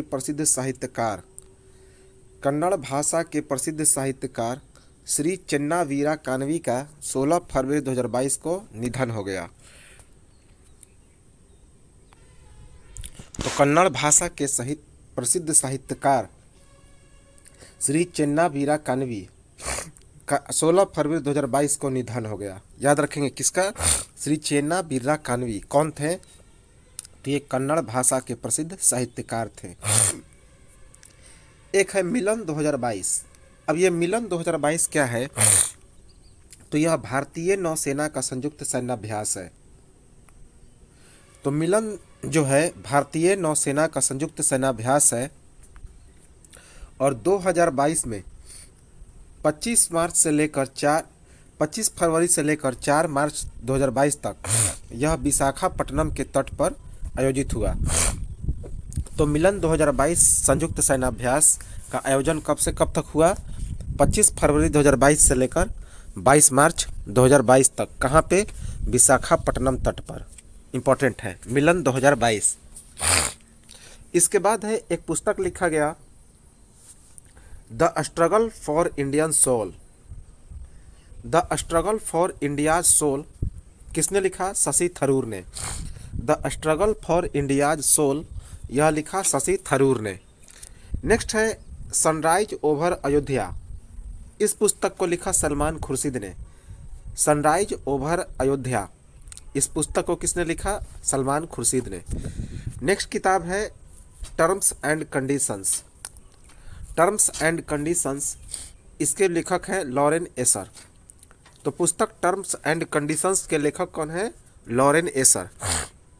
नेक्स्ट है एटॉमिक हैबिटेट्स। एटॉमिक हैबिट्स इस पुस्तक के लेखक है जेम्स क्लियर। तो एटॉमिक हैबिट्स इस पुस्तक के लेखक कौन है? James clear. नेक्स्ट है कि 15 से 18 फरवरी 2022 के बीच सिंगापुर में आयोजित एयर शो में तेजस विमानों का प्रदर्शन हुआ। तो 15 से 18 फरवरी 2022 के बीच सिंगापुर में एयर शो का आयोजन हुआ जिसमें तेजस विमानों का प्रदर्शन हुआ। कौन से विमान? तेजस। याद रखेंगे कहाँ पे? सिंगापुर में 15 से 18 फरवरी। नेक्स्ट है कि चीन में 1 फरवरी 2022 से चीते का वर्ष आरंभ हो गया। तो वेरी वेरी इंपॉर्टेंट है कि चाइना में 1 फरवरी 2022 से कौन सा वर्ष आरंभ हुआ? चीते का वर्ष। चीते का वर्ष आरंभ हुआ। अब है 24वां शीतकालीन ओलंपिक जो खेल हुआ 2022 में। तो 24वां शीतकालीन ओलंपिक खेल 2022 में आयोजित हुआ। याद रखेंगे 24वां शीतकालीन ओलंपिक खेल कहाँ पे हुआ था? तो चाइना की राजधानी बीजिंग में। तो 24वां शीतकालीन ओलंपिक खेल 2022 इसका आयोजन कब हुआ था? तो 4 से 20 फरवरी 2022 चीन की राजधानी बीजिंग में। 4 फरवरी से लेकर 20 फरवरी 2022 तक इसका आयोजन हुआ चीन की राजधानी बीजिंग में। इसके पहले जो 23वां शीतकालीन ओलंपिक खेल हुआ था वह कहाँ पे हुआ था? तो वर्ष 2018 में दक्षिण कोरिया की राजधानी प्योंगयांग में। तो इसके पहले जो 23वां जो हुआ था शीतकालीन ओलंपिक खेल वह 2018 में हुआ था दक्षिण कोरिया की राजधानी प्योंगयांग में। पहली बार शामिल देश। तो यह जो 24वां शीतकालीन ओलंपिक खेल हुआ था 2022 का तो इसमें पहली बार 2 देश शामिल हुए थे, सऊदी अरब और हैती। तो पहली बार 2 देश शामिल हुए थे इस शीतकालीन ओलंपिक खेल में। एक सऊदी अरब था और दूसरा हैती था। सऊदी अरब और हैती। इस शीतकालीन ओलंपिक खेल में भारत ने कौन सा पदक प्राप्त किया? तो एक भी पदक प्राप्त नहीं किया, 0 पदक। तो 24वें शीतकालीन ओलंपिक खेल में भारत ने एक भी पदक प्राप्त नहीं किया, 0 पदक। अब है आईसीसी अंडर 19 विश्व cup cricket 2022। ICC under 19 cricket विश्व कप 2022 अंतिम समय में न्यूजीलैंड के टूर्नामेंट से बाहर होने के बाद उसके स्थान पर किस देश को शामिल किया गया? स्कॉटलैंड को। तो ICC under 19 cricket tournament under 19 विश्व कप क्रिकेट टूर्नामेंट में न्यूजीलैंड अंतिम समय में क्रिकेट से बाहर हो गया और उसके स्थान पर किस देश को शामिल किया गया? स्कॉटलैंड को। किसे? स्कॉटलैंड को। इम्पोर्टेंट है। और इस आईसीसी के अंडर 19 का क्रिकेट कप्तान किसे घोषित किया गया? तो भारत के यश ढुल्ले को। तो पूरे आईसीसी की तरफ से अंडर 19 क्रिकेट का कप्तान किसे चुना गया? तो भारत के यश ढुल्ले को। अब है फुटबॉल का Africa cup of Nations 2021। Football का अफ्रीका कप ऑफ नेशंस 2021 कहाँ पे हुआ? तो कैमरून में। तो फुटबॉल का अफ्रीका कप ऑफ नेशंस 2021 आयोजित हुआ कहाँ पे? तो कैमरून में। कैमरून में आयोजित हुआ। कब से कब तक आयोजित हुआ? तो यह 9 जनवरी से 6 फरवरी तक। तो याद रखेंगे, फुटबॉल का अफ्रीका कप ऑफ नेशंस 2021 आयोजित हुआ कहाँ पे? 9 जनवरी से 6 फरवरी 2022 तक कैमरून में। इसमें पहली बार जीत हासिल की किसने? सेनेगल ने। तो इस फुटबॉल का अफ्रीका कप ऑफ नेशन 2021 में पहली बार कौन से देश ने जीत हासिल की? सेनेगल ने। सेनेगल ने किसे पराजित किया? तो कोरोमोस को। तो कोमोरोस को सेनेगल ने पराजित किया, कोमोरोस को। उपविजेता रहा कोमोरोस और विजेता रहा सेनेगल। नेक्स्ट है अफ्रीकी फुटबॉल महासंघ के द्वारा महिलाओं के लिए द्विवार्षिक अफ्रीका कप ऑफ नेशन 2021 का आयोजन कहाँ पे किया गया? तो मोरक्को में। 2 से लेकर 23 जुलाई 2022 तक यह 12वां संस्करण होगा। तो अफ्रीका फुटबॉल महासंघ के द्वारा महिलाओं के लिए द्विवार्षिक अफ्रीका कप ऑफ नेशंस 2022 का आयोजन कब होगा? तो 2 से 23 जुलाई 2022 को मोरक्को में। यह 12वां संस्करण होगा। कौन? 12वां।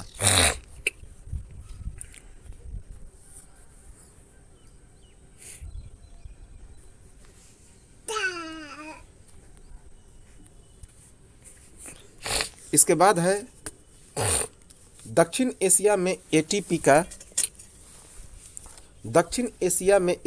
का एकमात्र टूर्नामेंट टाटा महाराष्ट्र ओपन 2022 आयोजित हुआ।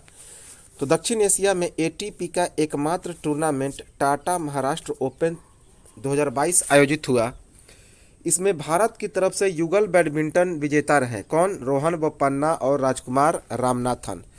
तो इसमें युगल में भारतीय टीम के विजेता कौन रहे? ये चूँकि एक बैडमिंटन का खेल है, तो इसमें भारत की तरफ से युगल बैडमिंटन विजेता रहे रोहन बोपन्ना और राजकुमार रामनाथन। रोहन बोपन्ना और राजकुमार रामनाथन। और उप विजेता कौन रहे? तो ऑस्ट्रेलिया की जोड़ी। इन्होंने ऑस्ट्रेलिया की जोड़ी को क्या किया? तो पराजित किया। इसमें इसका आयोजन कब से कब तक हुआ था? तो 31 जनवरी 2022 से लेकर 6 फरवरी 2022 तक। इसका आयोजन 31 जनवरी 2022 से 6 फरवरी 2022 तक हुआ था।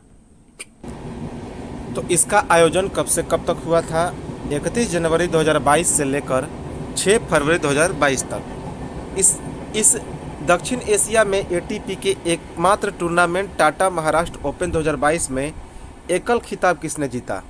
तो एकल खिताब जीता पुर्तगाल के जोजाओ सूसा ने। पुर्तगाल के जोजाओ सूसा ने एकल खिताब जीता। नेक्स्ट है कि दुबई टेनिस चैंपियनशिप 2022 में पुरुष एकल खिताब के विजेता कौन रहे? तो रूस के आंद्रे रुबेल। तो दुबई टेनिस चैंपियनशिप 2022 में पुरुष एकल खिताब के विजेता रहे आंद्रे रुबेल, जो कहाँ के हैं? रसिया के। नेक्स्ट है कि फरवरी 2022 में संपन्न महिलाओं का Saint Petersburg tennis open tournament 2022 का एकल खिताब किसने जीता? एनेट कोंटाविट ने।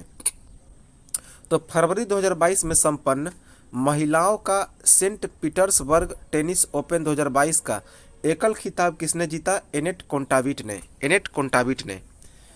नेक्स्ट है कि फरवरी 2022 में संपन्न बैडमिंटन एशियाई टीम चैंपियनशिप 2022 के पुरुष वर्ग का खिताब विजेता कौन रहा? तो मलेशिया ने जीता। तो मलेशिया ने फरवरी 2022 में संपन्न बैडमिंटन एशिया टीम चैंपियनशिप 2022 का खिताब जीता। याद रखेंगे, पुरुष का खिताब। दूसरे स्थान पर इंडोनेशिया रहा, तीसरे स्थान पर सिंगापुर रहा। तो दूसरे स्थान पर कौन रहा? इंडोनेशिया, और तीसरे स्थान पर रहा सिंगापुर। जबकि इसी फरवरी 2022 में संपन्न बैडमिंटन एशिया टीम चैंपियनशिप 2022 के महिला वर्ग का खिताब किसने जीता? तो इंडोनेशिया ने जीता। महिला वर्ग का खिताब इंडोनेशिया ने जीता। जबकि दूसरा स्थान पर रहा दक्षिण कोरिया और तीसरे स्थान पर रहा मलेशिया।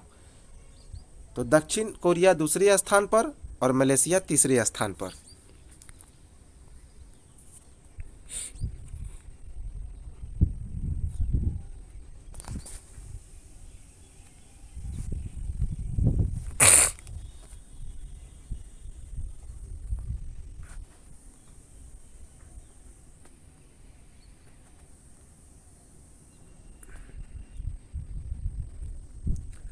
अब है 70वां सीनियर राष्ट्रीय वॉलीबॉल चैंपियनशिप 2022 का आयोजन हुआ। 70वां राष्ट्रीय 70वां सीनियर राष्ट्रीय वॉलीबॉल चैंपियनशिप 2022 का आयोजन हुआ। इसमें पुरुष वर्ग का विजेता कौन रहा? तो हरियाणा रहा। पुरुष वर्ग का विजेता हरियाणा रहा। हरियाणा ने किसे पराजित किया? तो रेलवे को। हरियाणा ने रेलवे को पराजित किया। इस 70वें सीनियर राष्ट्रीय वॉलीबॉल चैंपियनशिप 2022 का आयोजन कब से कब तक हुआ? तो 7 फरवरी से लेकर 13 फरवरी 2022 तक भुवनेश्वर में। तो 7 फरवरी से लेकर 13 फरवरी 2022 तक भुवनेश्वर में हुआ। नेक्स्ट है ESPN क्रिक इन्फो क्रिकेट पुरस्कार दिया गया। तो ESPN क्रिक इन्फो क्रिकेट पुरस्कार 2021 दिया गया। इसमें सर्वश्रेष्ठ टेस्ट बल्लेबाज का पुरस्कार किसे मिला? पुरुष के क्षेत्र में ऋषभ पंत को। तो सर्वश्रेष्ठ टेस्ट बल्लेबाज पुरुष का पुरस्कार मिला ऋषभ पंत को। इसके बाद सर्वश्रेष्ठ टेस्ट गेंदबाज पुरुष का खिताब मिला काइल जेमिसन को। सर्वश्रेष्ठ टेस्ट गेंदबाज पुरुष का खिताब मिला काइल जेमिसन को। सर्वश्रेष्ठ एक दिवसीय बल्लेबाज का पुरस्कार मिला पुरुष के क्षेत्र में फखर जमान को। तो सर्वश्रेष्ठ एक दिवसीय बल्लेबाज का पुरस्कार मिला पुरुष के क्षेत्र में फखर जमान को। सर्वश्रेष्ठ एक दिवसीय गेंदबाज का पुरस्कार किसे मिला? पुरुष के क्षेत्र में साकिब महमूद को। तो सर्वश्रेष्ठ एक दिवसीय पुरुष गेंदबाज का पुरस्कार मिला साकिब महमूद को। इसके बाद सर्वश्रेष्ठ T20 बल्लेबाज का पुरस्कार किसे मिला? पुरुष के क्षेत्र में जोस बटलर को। तो सर्वश्रेष्ठ T20 बल्लेबाज का पुरस्कार मिला पुरुष के क्षेत्र में जोस बटलर को। सर्वश्रेष्ठ T20 गेंदबाज का पुरस्कार मिला पुरुष के क्षेत्र में किसे? शाहीन अफरीदी को, जो कि पाकिस्तान के हैं। तो सर्वश्रेष्ठ T20 गेंदबाज का पुरस्कार किसे मिला पुरुष के क्षेत्र में? शाहीन अफरीदी को। सर्वश्रेष्ठ बल्लेबाज का पुरस्कार मिला महिला के क्षेत्र में किसे? बेथ मुनी को। तो बेथ मुनी को सर्वश्रेष्ठ महिला बल्लेबाज का पुरस्कार मिला, जबकि सर्वश्रेष्ठ महिला गेंदबाज का पुरस्कार किसे मिला? कैट क्रॉस को। बेथ मुनी ऑस्ट्रेलिया की हैं। तो सर्वश्रेष्ठ गेंदबाज का पुरस्कार मिला महिला के क्षेत्र में किसे? केट क्रॉस को। इंपॉर्टेंट है, वेरी वेरी क्रिक इन्फो पुरस्कार।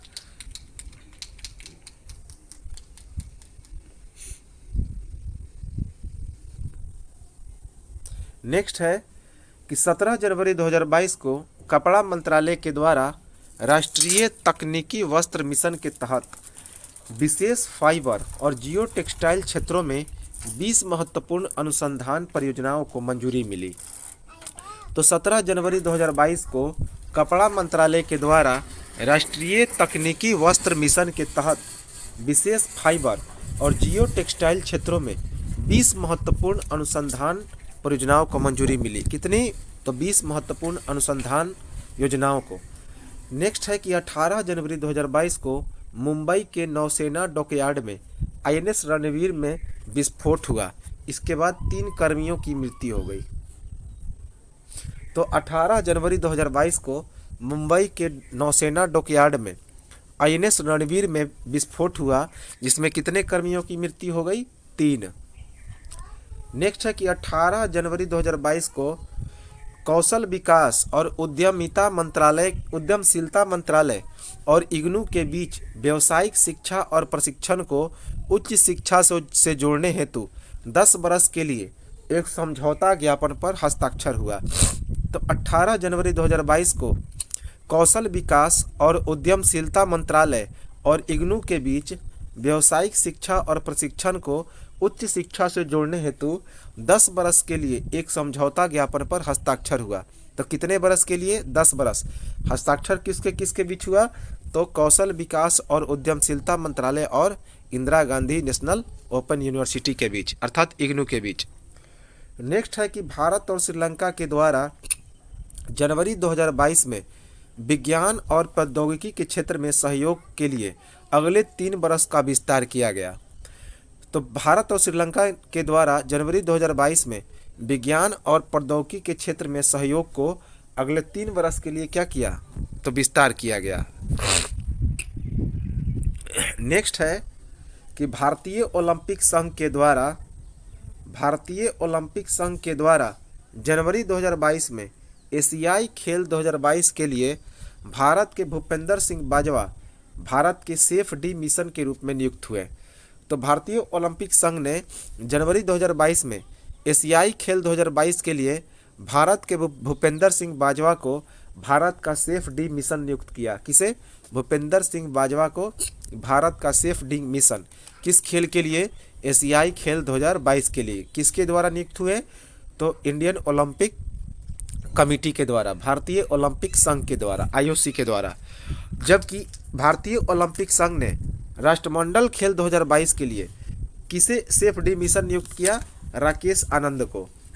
तो इम्पोर्टेंट है, याद रखेंगे, राष्ट्रमंडल खेल 2022 के लिए सेफ डी मिशन कौन बने? आनंद कुमार, राकेश आनंद बने। जबकि एशियाई खेल 2022 के लिए सेफ डी मिशन कौन बने? तो भूपेंद्र सिंह बाजवा बने। नेक्स्ट है कि 13 जनवरी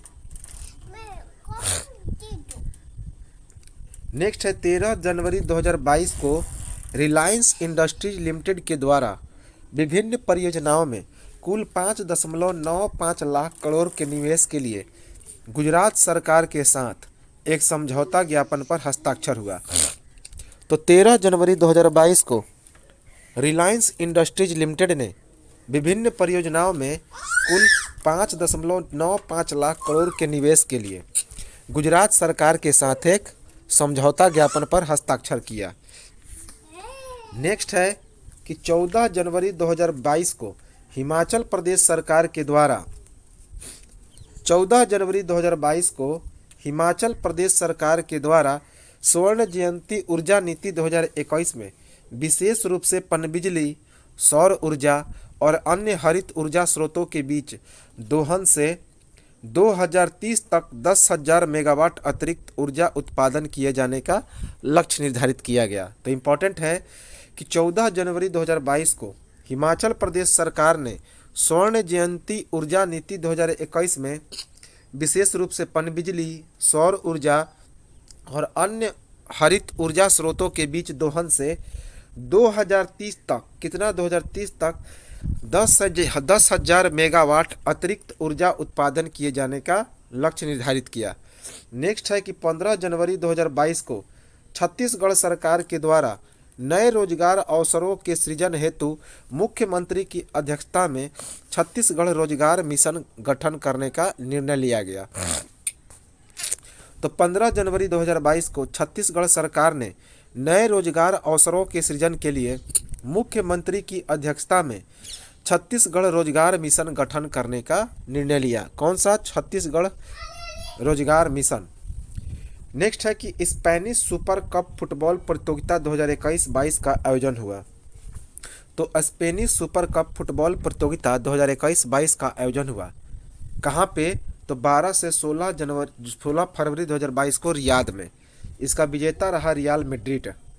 तो 12 से 16 फरवरी 2022 को रियाद में इसका आयोजन हुआ और इसका विजेता रहा रियल मैड्रिड।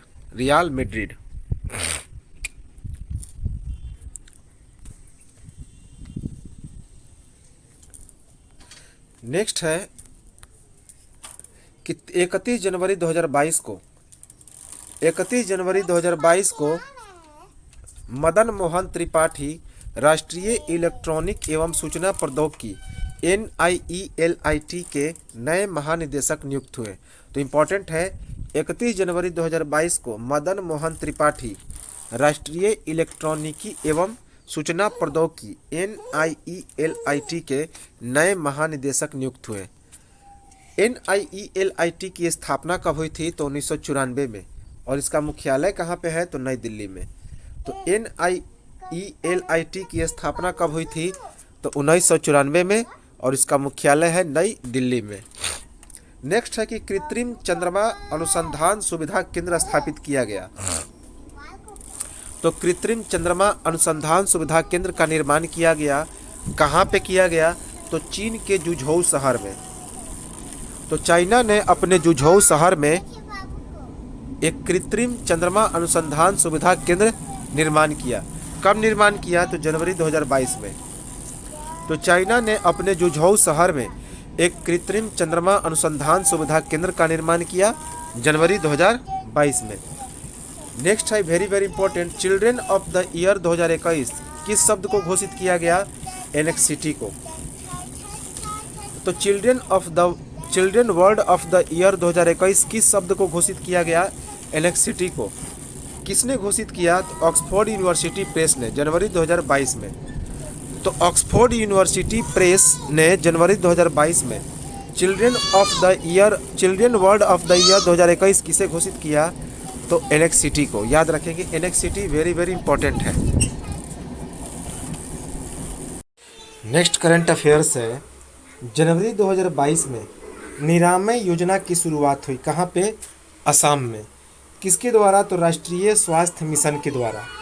तो राष्ट्रीय स्वास्थ्य मिशन के द्वारा जनवरी 2022 में एक निरामय योजना की शुरुआत हुई। कहाँ पे?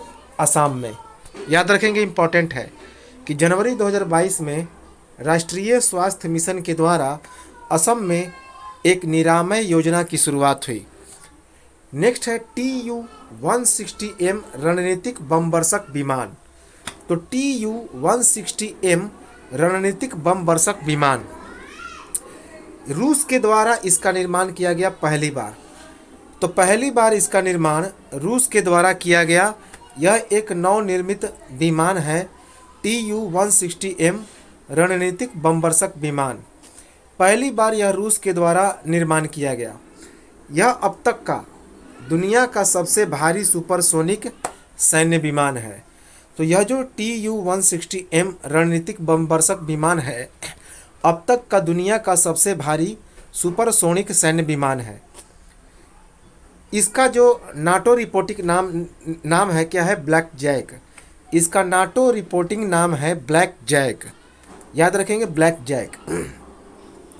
नेक्स्ट है कि 13 जनवरी 2022 को दक्षिण अफ्रीका ने अपना पहला स्वदेशी उपग्रह MDA-SAT-1 का प्रक्षेपण किया। तो 13 जनवरी 2022 को दक्षिण अफ्रीका ने अपना पहला स्वदेशी उपग्रह MDA-SAT-1 का प्रक्षेपण किया। नेक्स्ट है कि 18 जनवरी 2022 को माइक्रोसॉफ्ट कॉर्प के द्वारा gaming company Activision blizzard bank के अधिग्रहण की घोषणा की गई। तो 18 जनवरी 2022 को माइक्रोसॉफ्ट कॉर्प के द्वारा एक गेमिंग कंपनी जिसका नाम है एक्टिविजन ब्लिजार्ड बैंक, तो उसके अधिग्रहण की घोषणा की गई। नेक्स्ट है कि 18 जनवरी 2022 को भारतीय कंपनी टाटा कंसल्टेंसी सर्विसेज के द्वारा नवंबर 2026 तक के लिए टोरंटो वाटरफ्रंट मैराथन का शीर्षक प्रायोजक और आधिकारिक IT सेवाओं और प्रौद्योगिक परामर्श भागीदार बनने के लिए कनाडा रनिंग सीरीज के साथ क्या किया? तो समझौता किया। तो 18 जनवरी 2022 को भारतीय company Tata consultancy services TCS ने क्या किया कि नवंबर 2026 तक के लिए टोरंटो वाटरफ्रंट मैराथन का शीर्षक प्रायोजक और आधिकारिक IT सेवाओं और प्रौद्योगिक परामर्श भागीदार बनने के लिए किसके साथ समझौता किया? तो कनाडा रनिंग सीरीज के साथ समझौता ज्ञापन पर हस्ताक्षर किया। Canada running series. नेक्स्ट है, इंपॉर्टेंट है, सैटर्निनो डी ला फुएंटे इंपॉर्टेंट है। ये व्यक्ति काफ़ी इंपॉर्टेंट है। तो सैटर्निनो डी ला फुएंटे ये क्यों चर्चा में रहे? क्योंकि अभी इनका निधन हो गया। ये स्पेन के व्यक्ति थे और दुनिया के सबसे बुजुर्ग व्यक्ति थे। इनका नाम Guinness book of the world record में नामित था और ये विश्व के सबसे बुजुर्ग व्यक्ति थे जिनका 112 बरस और 211 दिनों में निधन हो गया। 112 बरस और 211 दिन में इनका निधन हो गया। 18 जनवरी 2022 को इनका निधन हुआ। ये कहाँ के थे? सैटर्निनो डी ला फुएंटे, स्पेन के थे।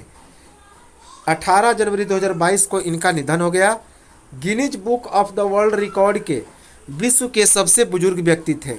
विश्व के सबसे क्या थे? ये बुजुर्ग व्यक्ति थे जिनका नाम Guinness book of the world record में अंकित था। इनका जन्म फरवरी 1909 में हुआ था और 112 बरस 211 दिन में इनका निधन 18 जनवरी 2022 को हुआ। सैटर्निनो डी ला फुएंटे, कहाँ के? स्पेन के। नेक्स्ट है कि 18 जनवरी 2022 को भारत श्रीलंका को $500 मिलियन का ऋण दिया। तो 18 जनवरी 2022 को भारत ने श्रीलंका को कितना मिलियन डॉलर का ऋण दिया? तो $500 मिलियन का ऋण दिया। नेक्स्ट है कि 19 जनवरी 2022 को भारतीय मूल के एक युवा अक्षय भाटिया अमेरिकी गोल्फर 1990 में टूर की स्थापना के बाद से कॉर्ने फेरी टूर इवेंट जीतने वाले तीसरे सबसे कम उम्र के खिलाड़ी बने। तो 19 जनवरी 2022 को भारतीय मूल के युवा अक्षय भाटिया अमेरिकी गोल्फर 1990 में टूर की स्थापना के बाद से कॉर्ने फेरी टूर इवेंट जीतने वाले तीसरे सबसे कम उम्र के खिलाड़ी बने। नेक्स्ट है ट्रैवलर्स चॉइस अवार्ड अर्थात लोकप्रिय गंतव्य शहर पुरस्कार 2022 दिया गया।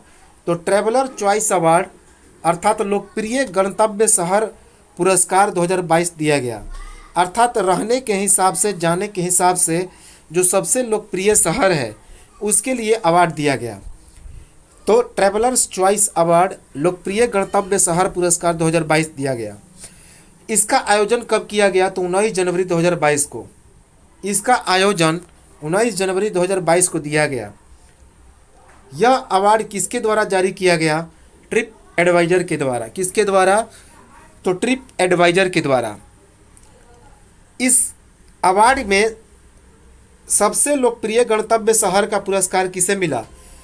दुबई को। तो इस अवार्ड में सबसे लोकप्रिय गंतव्य शहर अर्थात ट्रैवल चॉइस अवार्ड में सबसे नंबर 1 पुरस्कार मिला किस शहर को? दुबई को। तो सबसे लोकप्रिय गंतव्य शहर का पुरस्कार किसे मिला? दुबई को। जबकि भारत की राजधानी नई दिल्ली को कौन सा स्थान मिला? तो 15वां। भारत की राजधानी नई दिल्ली को 15वां स्थान प्राप्त हुआ। दूसरे नंबर पर रहा लंदन, तीसरे नंबर पर रहा कानकुन और चौथे नंबर पर रहा इंडोनेशिया का बाली। तो दूसरे नंबर पर रहा लंदन, तीसरे नंबर पर रहा कानकुन और चौथे नंबर पर रहा बाली।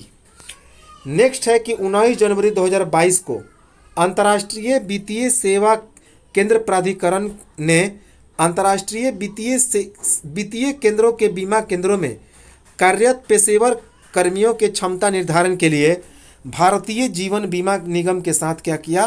तो समझौता किया।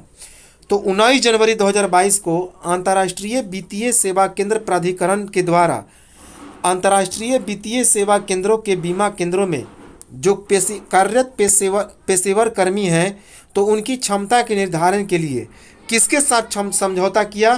तो भारतीय जीवन बीमा निगम के साथ। नेक्स्ट है जनवरी 2022 में कनाडा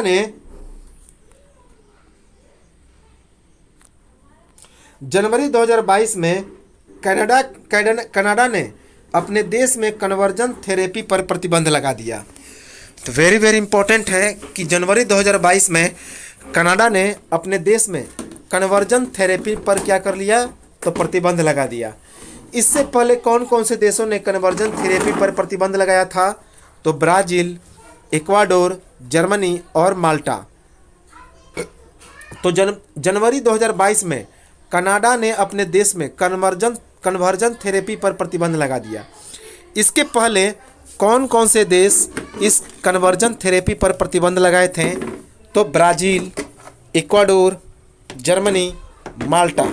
याद रखेंगे, इंपॉर्टेंट है।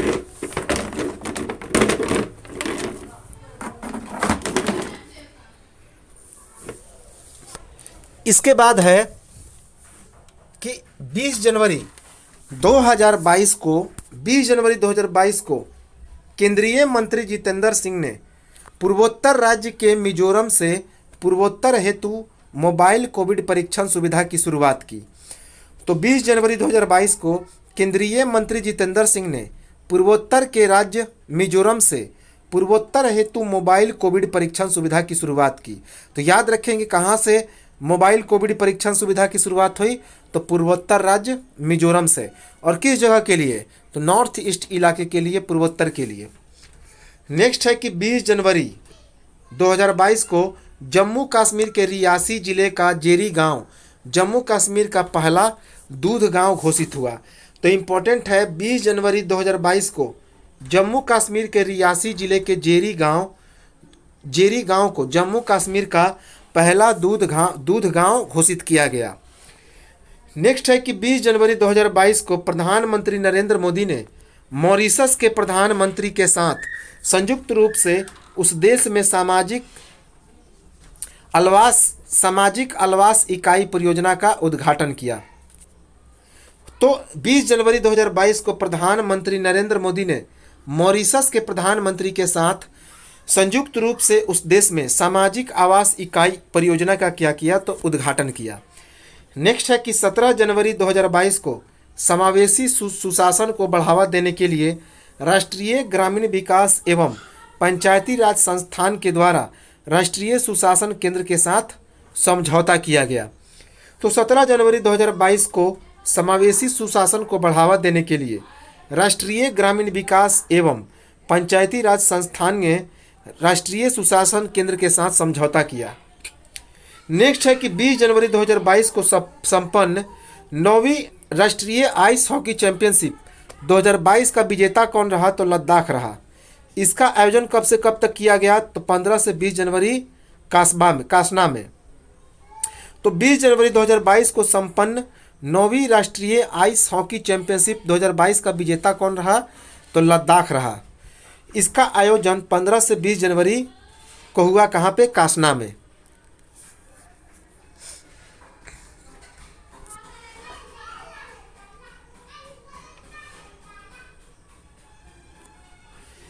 नेक्स्ट है कि 20 जनवरी 2022 को वीरता पुरस्कार पोर्टल पर अजय भट्ट के द्वारा वर्चुअली संग्रहालय का उद्घाटन किया गया। तो 20 जनवरी 2022 को वीरता पुरस्कार पोर्टल पर अजय भट्ट के द्वारा वर्चुअल संग्रहालय का उद्घाटन किया गया। किसके द्वारा, अजय भट्ट के द्वारा वर्चुअल संग्रहालय। नेक्स्ट है कि 20 जनवरी 2022 को ओडिशा के चांदीपुर तट पर स्थित इंटीग्रेटेड टेस्टिंग रेंज अर्थात ITR से ब्रह्मोस सुपरसोनिक क्रूज मिसाइल का इसकी बढ़ी हुई क्षमताओं के साथ सफल परीक्षण किया गया। तो 20 जनवरी 2022 को उड़ीसा के चांदीपुर तट स्थित ITR का मतलब होता है इंटीग्रेटेड टेस्टिंग रेंज। तो ITR से ब्रह्मोस सुपरसोनिक क्रूज मिसाइल का इसकी बढ़ी हुई क्षमताओं के साथ सफल परीक्षण किया गया। नेक्स्ट है कि जनवरी 2022 में रिलायंस जियो के द्वारा 6G तकनीक के विकास के साथ साथ उद्यमिता को बढ़ावा देने के लिए फिनलैंड के ऑल विश्वविद्यालय के साथ समझौता किया गया। तो जनवरी 2022 में रिलायंस जियो के द्वारा 6G तकनीक के विकास के साथ साथ उद्यमिता को बढ़ावा देने के लिए फिनलैंड के ऑलू विश्वविद्यालय के साथ समझौता किया गया। नेक्स्ट है कि 20 जनवरी 2022 को मध्य प्रदेश के वार्षिक पर्यटन प्रचार कार्यक्रम जल महोत्सव को स्पेन में भारत के अद्वितीय जल और साहसिक कार्निवाल अंतर्राष्ट्रीय पुरस्कार से सम्मानित किया गया। तो 20 जनवरी 2022 को मध्य प्रदेश के वार्षिक पर्यटन प्रचार कार्यक्रम जल महोत्सव को स्पेन में भारत के अद्वितीय जल और साहसिक कार्निवाल अंतर्राष्ट्रीय पुरस्कार से सम्मानित किया गया। कौन सा पुरस्कार, अद्वितीय जल और साहसिक कार्निवाल अंतर्राष्ट्रीय पुरस्कार किसे मिला, जल महोत्सव को। कहाँ पे, स्पेन में। इसके बाद है जनवरी 2022 में ईरान, रूस और चीन के साथ संयुक्त नौसैनिक अभ्यास का आयोजन हुआ। कहाँ पे, हिंद महासागर में। तो जनवरी 2022 में ईरान, रूस और चीन के साथ एक संयुक्त नौसैनिक अभ्यास का आयोजन कहाँ पे हुआ? तो हिंद महासागर में हुआ। याद रखेंगे, हिंद महासागर में। नेक्स्ट है कि 21 जनवरी 2022 को NITI Aayog, Rocky mountain institute और आरएमआई इंडिया ने banking on electric vehicles in India नामक एक रिपोर्ट जारी किया। तो 21 जनवरी 2022 को NITI Aayog, Rocky mountain institute और आरएमआई इंडिया ने banking on electric vehicles in India नामक एक रिपोर्ट जारी किया।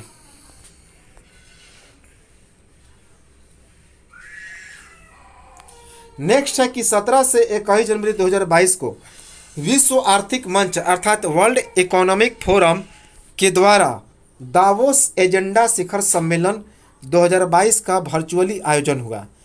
तो 17 से लेकर 21 जनवरी 2022 को विश्व आर्थिक मंच अर्थात वर्ल्ड इकोनॉमिक फोरम WEF के द्वारा दावोस एजेंडा शिखर सम्मेलन 2022 का आयोजन किया गया। कैसे? वर्चुअली। नेक्स्ट है अंतर्राष्ट्रीय शिक्षा दिवस 2022 मनाया गया। तो वेरी वेरी इंपॉर्टेंट है, अंतर्राष्ट्रीय शिक्षा दिवस 2022 मनाया गया। कब मनाया गया? 24 जनवरी 2022 को। तो 24 जनवरी 2022 को अंतर्राष्ट्रीय शिक्षा दिवस 2022 मनाया गया। इस 2022 के अंतर्राष्ट्रीय शिक्षा दिवस का थीम क्या रहा? तो चेंजिंग कोर्स ट्रांसफॉर्मिंग एजुकेशन। तो इस 24 जनवरी के अंतर्राष्ट्रीय शिक्षा दिवस 2022 का थीम रहा changing course transforming education. Changing course transforming education. Next है कि 27 जनवरी 2022 को बद्रीनाथ श्रीनिवासन सूचना प्रौद्योगिकी कंपनी विप्रो के दक्षिण पूर्व एशिया के प्रबंध निदेशक नियुक्त हुए। तो 27 जनवरी 2022 को बद्रीनाथ श्रीनिवासन सूचना प्रौद्योगिकी कंपनी विप्रो के दक्षिण पूर्व एशिया के प्रबंध निदेशक नियुक्त हुए। नेक्स्ट है पश्चिम लहर 2022। तो वेरी वेरी इंपॉर्टेंट है, पश्चिम लहर 2022 क्या है? तो यह भारतीय नौसेना का एक समुद्री सैन्याभ्यास है। तो पश्चिम लहर 2022 भारतीय नौसेना का एक समुद्री अभ्यास है। इसका आयोजन कब किया गया? तो 25 जनवरी को पश्चिमी तट पर। तो पश्चिम लहर 2022 जो कि एक भारतीय नौसेना का समुद्री अभ्यास है, इसे 25 जनवरी 2022 को पश्चिमी तट पर क्या किया गया? तो आयोजित किया गया।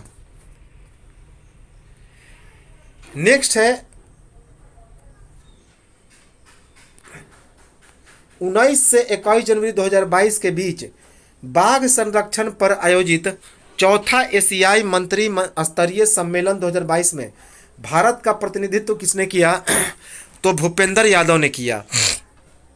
तो 19 से 21 जनवरी 2022 के बीच बाघ संरक्षण पर आयोजित चौथा एशियाई मंत्री स्तरीय सम्मेलन 2022 में भारत की तरफ से प्रतिनिधित्व किसने किया? तो भारत के वन मंत्री भूपेंद्र यादव ने। नेक्स्ट है कि 23 जनवरी 2022 को आर्मेनिया के राष्ट्रपति आर्मेन सरफिसियन ने अपने पद से इस्तीफा दे दिया। तो 23 जनवरी 2022 को आर्मेनिया के राष्ट्रपति आर्मेन सरफिसियन ने अपने पद से इस्तीफा दे दिया। नेक्स्ट है कि 24 जनवरी 2022 को प्रमुख चित्रकार वसीम कपूर का निधन हो गया। तो 24 जनवरी 2022 को प्रमुख चित्रकार वसीम कपूर का निधन हो गया। इनका जन्म 1951 ईस्वी में लखनऊ में हुआ था। तो इनका जन्म कब हुआ था? 1951 ईस्वी में लखनऊ में। नेक्स्ट है कि जनवरी 2022 में पेरिस ओलंपिक तक के लिए भारोत्तोलन हेतु पहला हाई परफॉर्मेंस निदेशक के रूप में किसे नियुक्त किया गया? अविनाश पांडु को। तो जनवरी 2022 में पेरिस ओलंपिक तक के लिए भारोत्तोलन हेतु पहला हाई परफॉर्मेंस निदेशक के रूप में अविनाश पांडु को नियुक्त किया गया। किसे? अविनाश पांडु को। नेक्स्ट है कि भारत की पहली सैनिटरी नैपकिन मुक्त पंचायत गांव कौन बनी? तो केरल की कुबालुंगी गांव। तो भारत की पहली सैनिटरी नैपकिन मुक्त पंचायत बनी केरल की कुबालुम्बी। तो केरल की कुबालुम्बी पंचायत सैनिटरी नैपकिन मुक्त पंचायत बनी। सैनिटरी नैपकिन मुक्त पंचायत कौन बनी? केरल की कुबालंगी गांव पंचायत। नेक्स्ट है ऑपरेशन सर्द हवा। ऑपरेशन सर्द हवा, यह जो ऑपरेशन सर्द हवा है यह किसके द्वारा शुरुआत की गई? तो भारत के सशस्त्र बल बीएसएफ के द्वारा, अर्थात सीमा सुरक्षा बल जिसे कहा जाता है बॉर्डर सिक्योरिटी फोर्स। तो ऑपरेशन सर्द हवा भारत के सशस्त्र सीमा बल बीएसएफ के द्वारा शुरू की गई। कब से कब तक यह चला? तो 23 जनवरी से लेकर 28 जनवरी 2022 तक चला। तो यह जो ऑपरेशन सर्द हवा है यह 23 जनवरी से लेकर 28 जनवरी 2022 तक चला।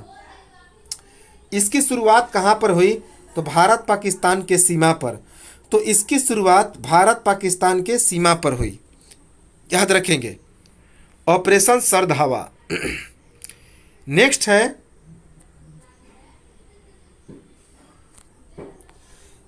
है कि जनवरी 2022 में फ्यूचर्स इंडस्ट्री एसोसिएशन के जारी आंकड़ों के अनुसार वर्ष 2021 में विश्व का सबसे बड़ा derivatives exchange national stock exchange नियुक्त हुआ। तो जनवरी 2022 में फ्यूचर्स इंडस्ट्री एसोसिएशन के द्वारा जारी आंकड़ों के अनुसार वर्ष 2021 में विश्व का सबसे बड़ा डेरिवेटिव एक्सचेंज कौन नियुक्त हुआ? तो उसका नाम है नेशनल स्टॉक एक्सचेंज। तो नेशनल स्टॉक एक्सचेंज विश्व का सबसे बड़ा डेरिवेटिव एक्सचेंज नियुक्त हुआ। यह आंकड़ा किसके द्वारा जारी किया गया? तो फ्यूचर्स इंडस्ट्री एसोसिएशन के द्वारा। नेक्स्ट है कि जनवरी 2022 में भारतीय प्रतिभूति विनिमय बोर्ड अर्थात सेबी के द्वारा निपटान आवेदन दाखिल करने की समय सीमा 180 दिन से घटाकर कितना दिन तय कर दिया गया? तो 60 दिन अर्थात 2 महीना। तो जनवरी 2022 में भारतीय प्रतिभूति विनिमय बोर्ड अर्थात सेबी के द्वारा निपटान आवेदन दाखिल करने की समय सीमा 180 दिन से घटाकर 60 दिन कर दिया गया। कितना? 180 दिन से घटाकर 60 दिन।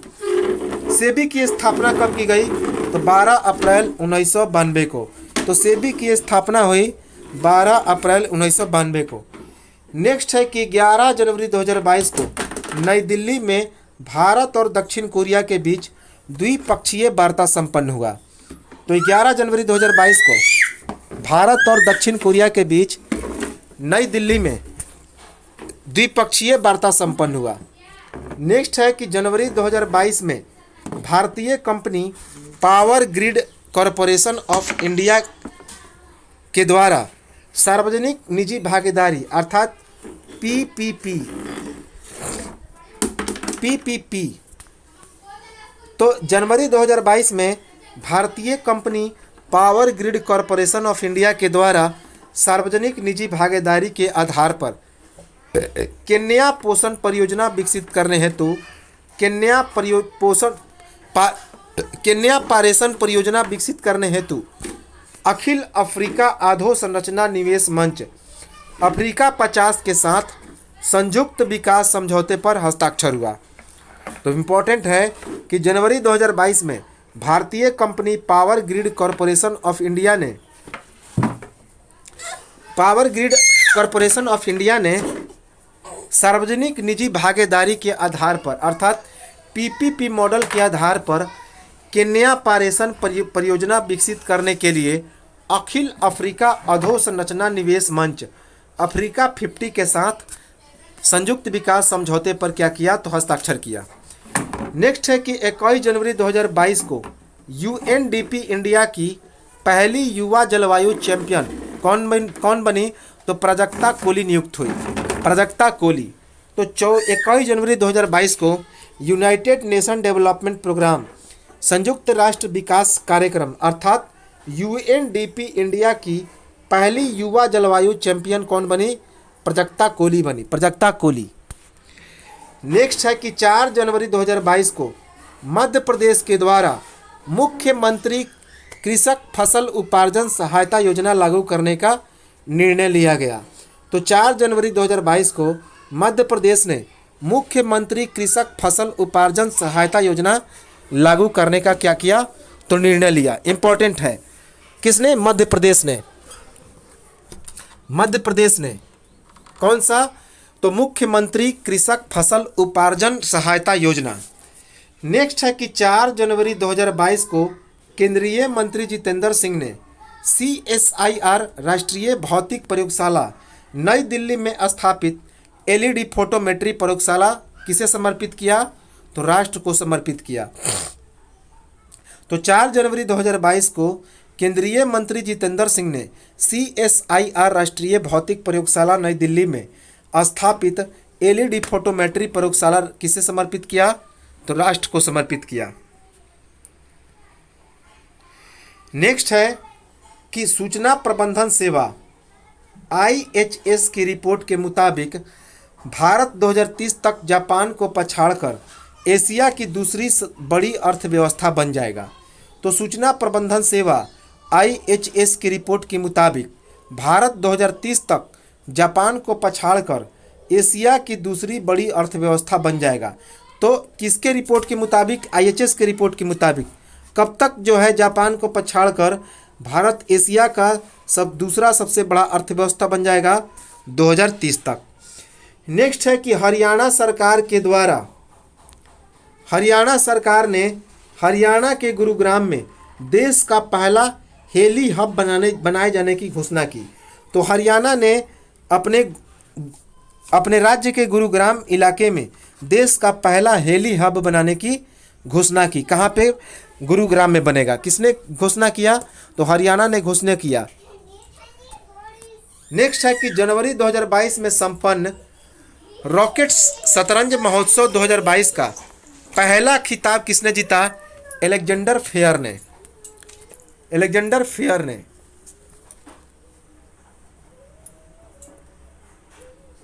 तो जनवरी 2022 में संपन्न रॉकेट शतरंज महोत्सव 2022 का पहला खिताब जीता अलेक्जेंडर फेयर ने। नेक्स्ट है कि 10 जनवरी 2022 को जेनेवा में रूस और अमेरिका के बीच यूक्रेन में जारी संघर्ष को लेकर बैठक संपन्न हुआ। तो 10 जनवरी 2022 को जेनेवा में रूस और अमेरिका के बीच यूक्रेन में जारी संघर्ष को लेकर बैठक संपन्न हुआ।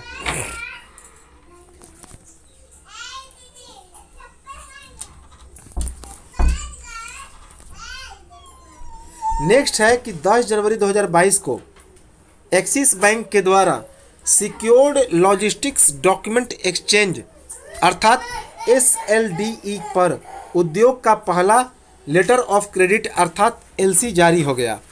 तो 10 जनवरी 2022 को एक्सिस बैंक ने सिक्योर्ड लॉजिस्टिक्स डॉक्यूमेंट एक्सचेंज अर्थात SLDE पर उद्योग का पहला लेटर ऑफ क्रेडिट जारी किया। Letter of credit. नेक्स्ट है कि 11 जनवरी 2022 को अली खान अस्माइलोव कहाँ के प्रधानमंत्री नियुक्त हुए? कजाकिस्तान के। तो 11 जनवरी 2022 को कजाकिस्तान के प्रधानमंत्री कौन बने? तो अली खान अस्माइलोव।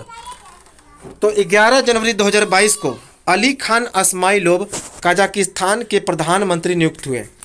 नेक्स्ट है कि जनवरी 2022 में जारी हेनली पासपोर्ट इंडेक्स 2022 Q1 के मुताबिक भारत के नागरिकों के द्वारा विश्व के 59 देशों में बिना किसी पूर्व वीज़ा के यात्रा कर सकते हैं। तो जनवरी 2022 में हेनली पासपोर्ट इंडेक्स 2022 Q1 जारी किया गया। इस रिपोर्ट में कहा गया कि भारत के नागरिक विश्व के 59 देशों में बिना किसी वीज़ा के क्या कर सकते हैं? तो घूम फिर कर सकते हैं, यात्रा कर सकते हैं। कितने देशों में? तो 59 देशों में। नेक्स्ट है कि 12 जनवरी 2022 को राष्ट्रीय युवा दिवस के अवसर पर प्रधानमंत्री नरेंद्र मोदी ने केंद्र शासित प्रदेश पुडुचेरी में सूक्ष्म लघु और मध्यम उद्यम मंत्रालय के द्वारा स्थापित किए गए प्रौद्योगिकी केंद्र का उद्घाटन किया। तो 12 जनवरी 2022 को राष्ट्रीय युवा दिवस के अवसर पर भारत के प्रधानमंत्री नरेंद्र मोदी ने केंद्र शासित प्रदेश पुडुचेरी में सूक्ष्म लघु और मध्यम उद्यम मंत्रालय के द्वारा स्थापित किए गए एक प्रौद्योगिकी केंद्र का क्या किया? तो उद्घाटन किया। नेक्स्ट है कि 12 जनवरी 2022 को वेस्टइंडीज क्रिकेट टीम के पूर्व कप्तान क्लाइव लॉयड नाइटहुड की उपाधि से सम्मानित हुए। तो वेरी वेरी इंपॉर्टेंट है कि 12 जनवरी 2022 को वेस्टइंडीज क्रिकेट टीम के पूर्व कप्तान क्लाइव लॉयड नाइटहुड की उपाधि से सम्मानित हुए। कौन सी उपाधि? नाइटहुड। नेक्स्ट है कि लंका प्रीमियर लीग अर्थात LPL 2022 के विजेता कौन रहे? जाफना किंग्स। तो लंका प्रीमियर लीग अर्थात LPL 2021 का खिताब किसने जीता? तो जाफना किंग्स ने। जाफना किंग्स ने। नेक्स्ट है कि 12 जनवरी 2022 को निवेशक शिक्षा और संरक्षण कोष प्राधिकरण IEPFA और इंदिरा गांधी राष्ट्रीय मुक्त विश्वविद्यालय अर्थात इग्नू के बीच ज्ञान दर्शन चैनल के माध्यम से युवाओं में निवेशक शिक्षा और वित्तीय साक्षरता को बढ़ावा देने के लिए एक समझौता ज्ञापन पर क्या हुआ? तो हस्ताक्षर हुआ। तो 12 जनवरी 2022 को निवेशक शिक्षा और संरक्षण कोष प्राधिकरण अर्थात IEPFA और इंदिरा गांधी राष्ट्रीय मुक्त विश्वविद्यालय अर्थात इग्नू के बीच ज्ञान दर्शन चैनल के माध्यम से युवाओं में निवेशक शिक्षा और वित्तीय साक्षरता को बढ़ावा देने के लिए एक समझौता ज्ञापन पर हस्ताक्षर किया गया। नेक्स्ट है कि 13 जनवरी 2022 को अडानी समूह के द्वारा दक्षिण कोरिया की कंपनी पॉस्को के साथ हरित पर्यावरण के अनुकूल एकीकृत स्टील मिल की स्थापना करने के संबंध में एक समझौते पर हस्ताक्षर किया गया। तो 13 जनवरी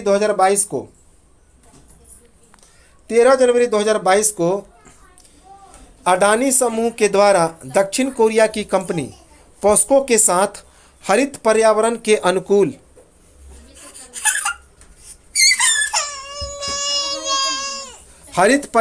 अनुकूल एकीकृत स्टील मिल की स्थापना करने के संबंध में एक समझौता ज्ञापन पर हस्ताक्षर किया गया। यह समझौता ज्ञापन किस जगह पर हुआ? तो गुजरात के मुद्रा में। कहाँ पे हुआ? तो गुजरात के मुद्रा में। इसमें कितनी राशि की समझौता की गई? तो $5 बिलियन। इसमें $5 बिलियन राशि की समझौता हुई। इंपॉर्टेंट है, याद रखेंगे। नेक्स्ट है 1990 ईस्वी के बाद पहली बार चीन के द्वारा 2021 में निकारागुआ में एक दूतावास स्थापित किया गया। तो 1990 ईस्वी के बाद पहली बार चीन के द्वारा कहाँ पे? निकारागुआ में। तो चीन के द्वारा 2021 में निकारागुआ में एक दूतावास स्थापित किया गया। कहाँ पे? निकारागुआ में एक दूतावास स्थापित किया गया।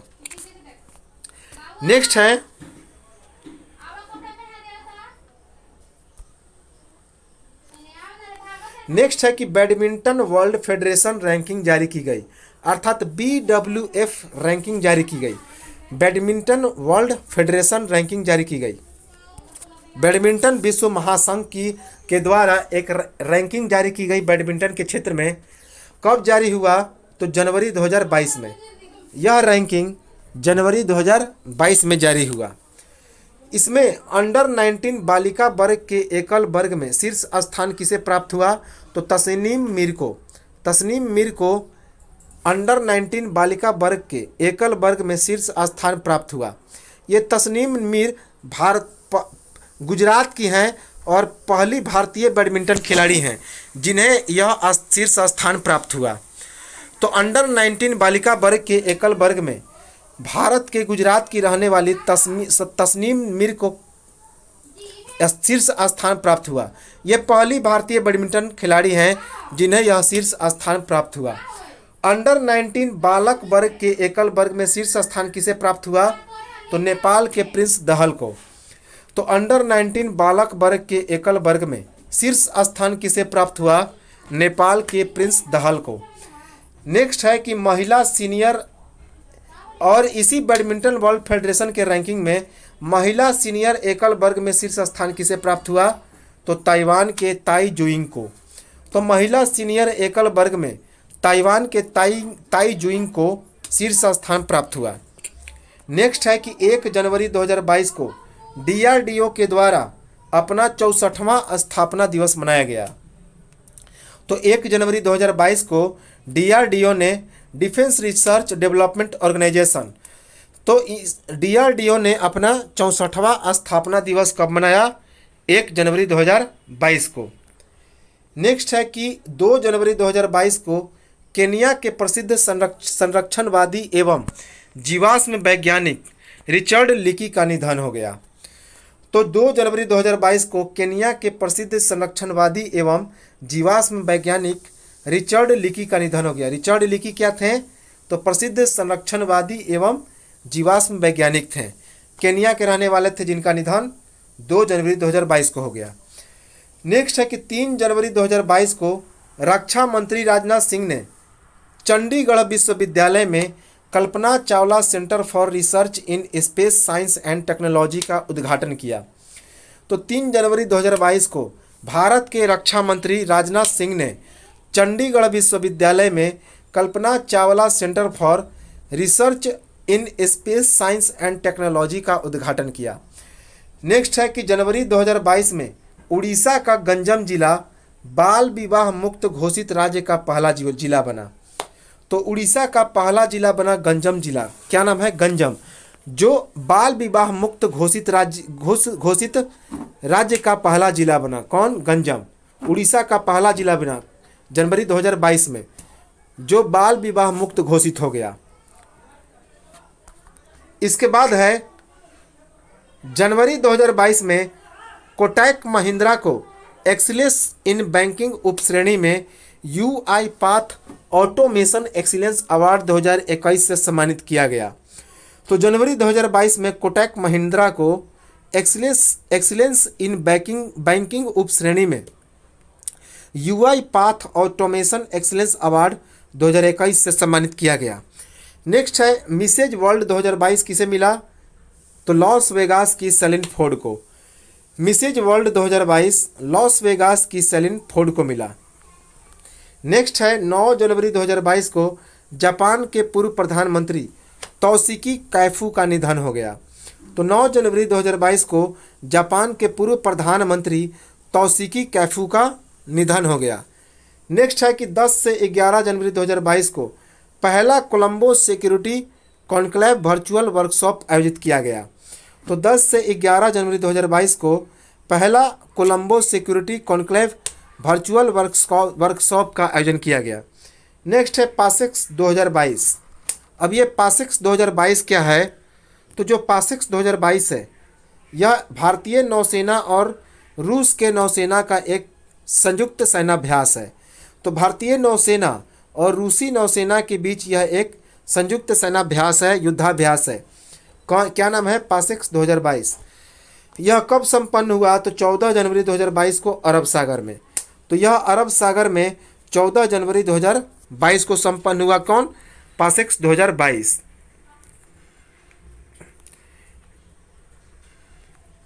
नेक्स्ट है कि प्रति वर्ष राष्ट्रीय स्टार्टअप दिवस मनाए जाने की घोषणा कब से की गई? 16 जनवरी को। तो प्रति वर्ष 16 जनवरी को राष्ट्रीय स्टार्टअप दिवस मनाए जाने की घोषणा की गई। राष्ट्रीय स्टार्टअप दिवस मनाने की घोषणा कब की गई? तो 16 जनवरी को प्रति वर्ष। नेक्स्ट है कि 16 जनवरी 2022 को माली के पूर्व राष्ट्रपति इब्राहिम बाबुकर केइटा का निधन हो गया। तो 16 जनवरी 2022 को माली के पूर्व राष्ट्रपति इब्राहिम बाबुकर केइटा का निधन हो गया। ये कब से कब तक राष्ट्रपति थे?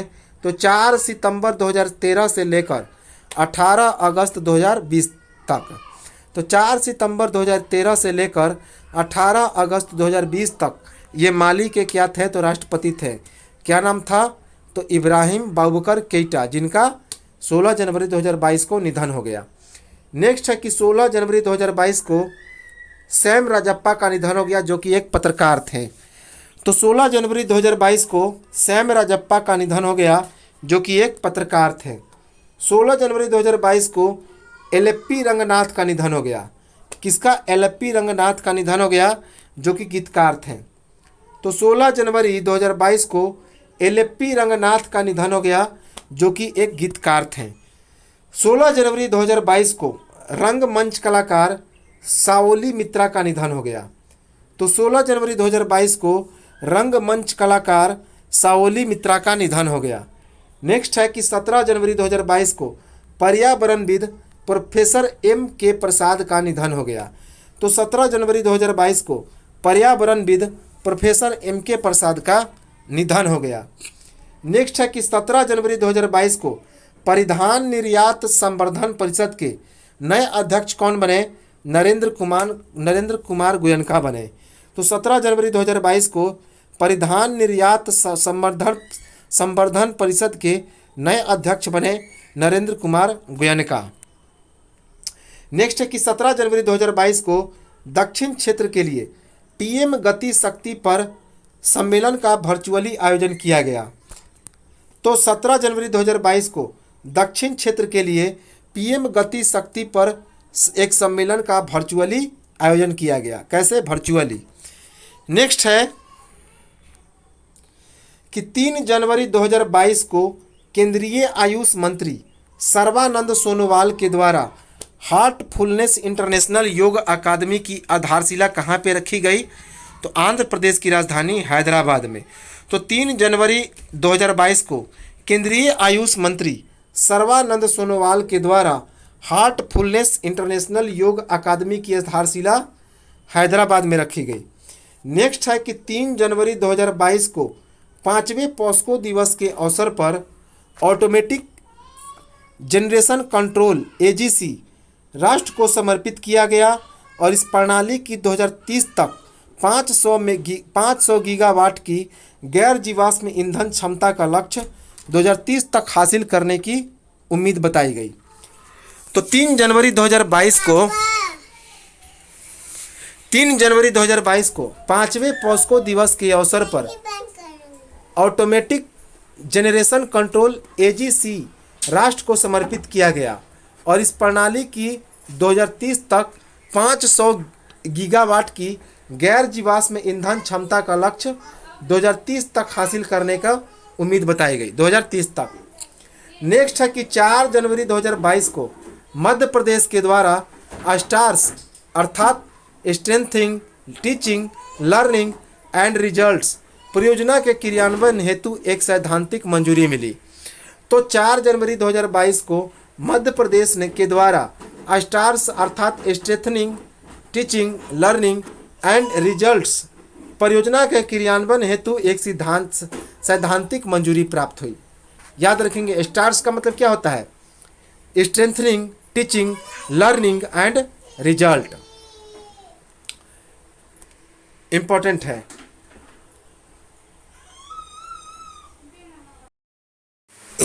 चलिए नेक्स्ट है करंट अफेयर्स।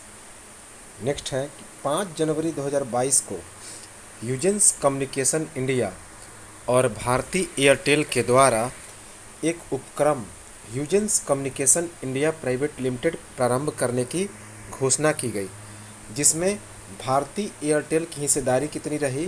तो 33%। तो 5 जनवरी 2022 को ह्यूजेंस कम्युनिकेशन इंडिया और भारती एयरटेल के द्वारा कौन कौन? ह्यूजेंस कम्युनिकेशन इंडिया और भारती एयरटेल के द्वारा संयुक्त उपक्रम Huygens communication India private limited प्रारंभ करने की घोषणा की गई, जिसमें भारती एयरटेल की हिस्सेदारी कितनी रही? तो 33%।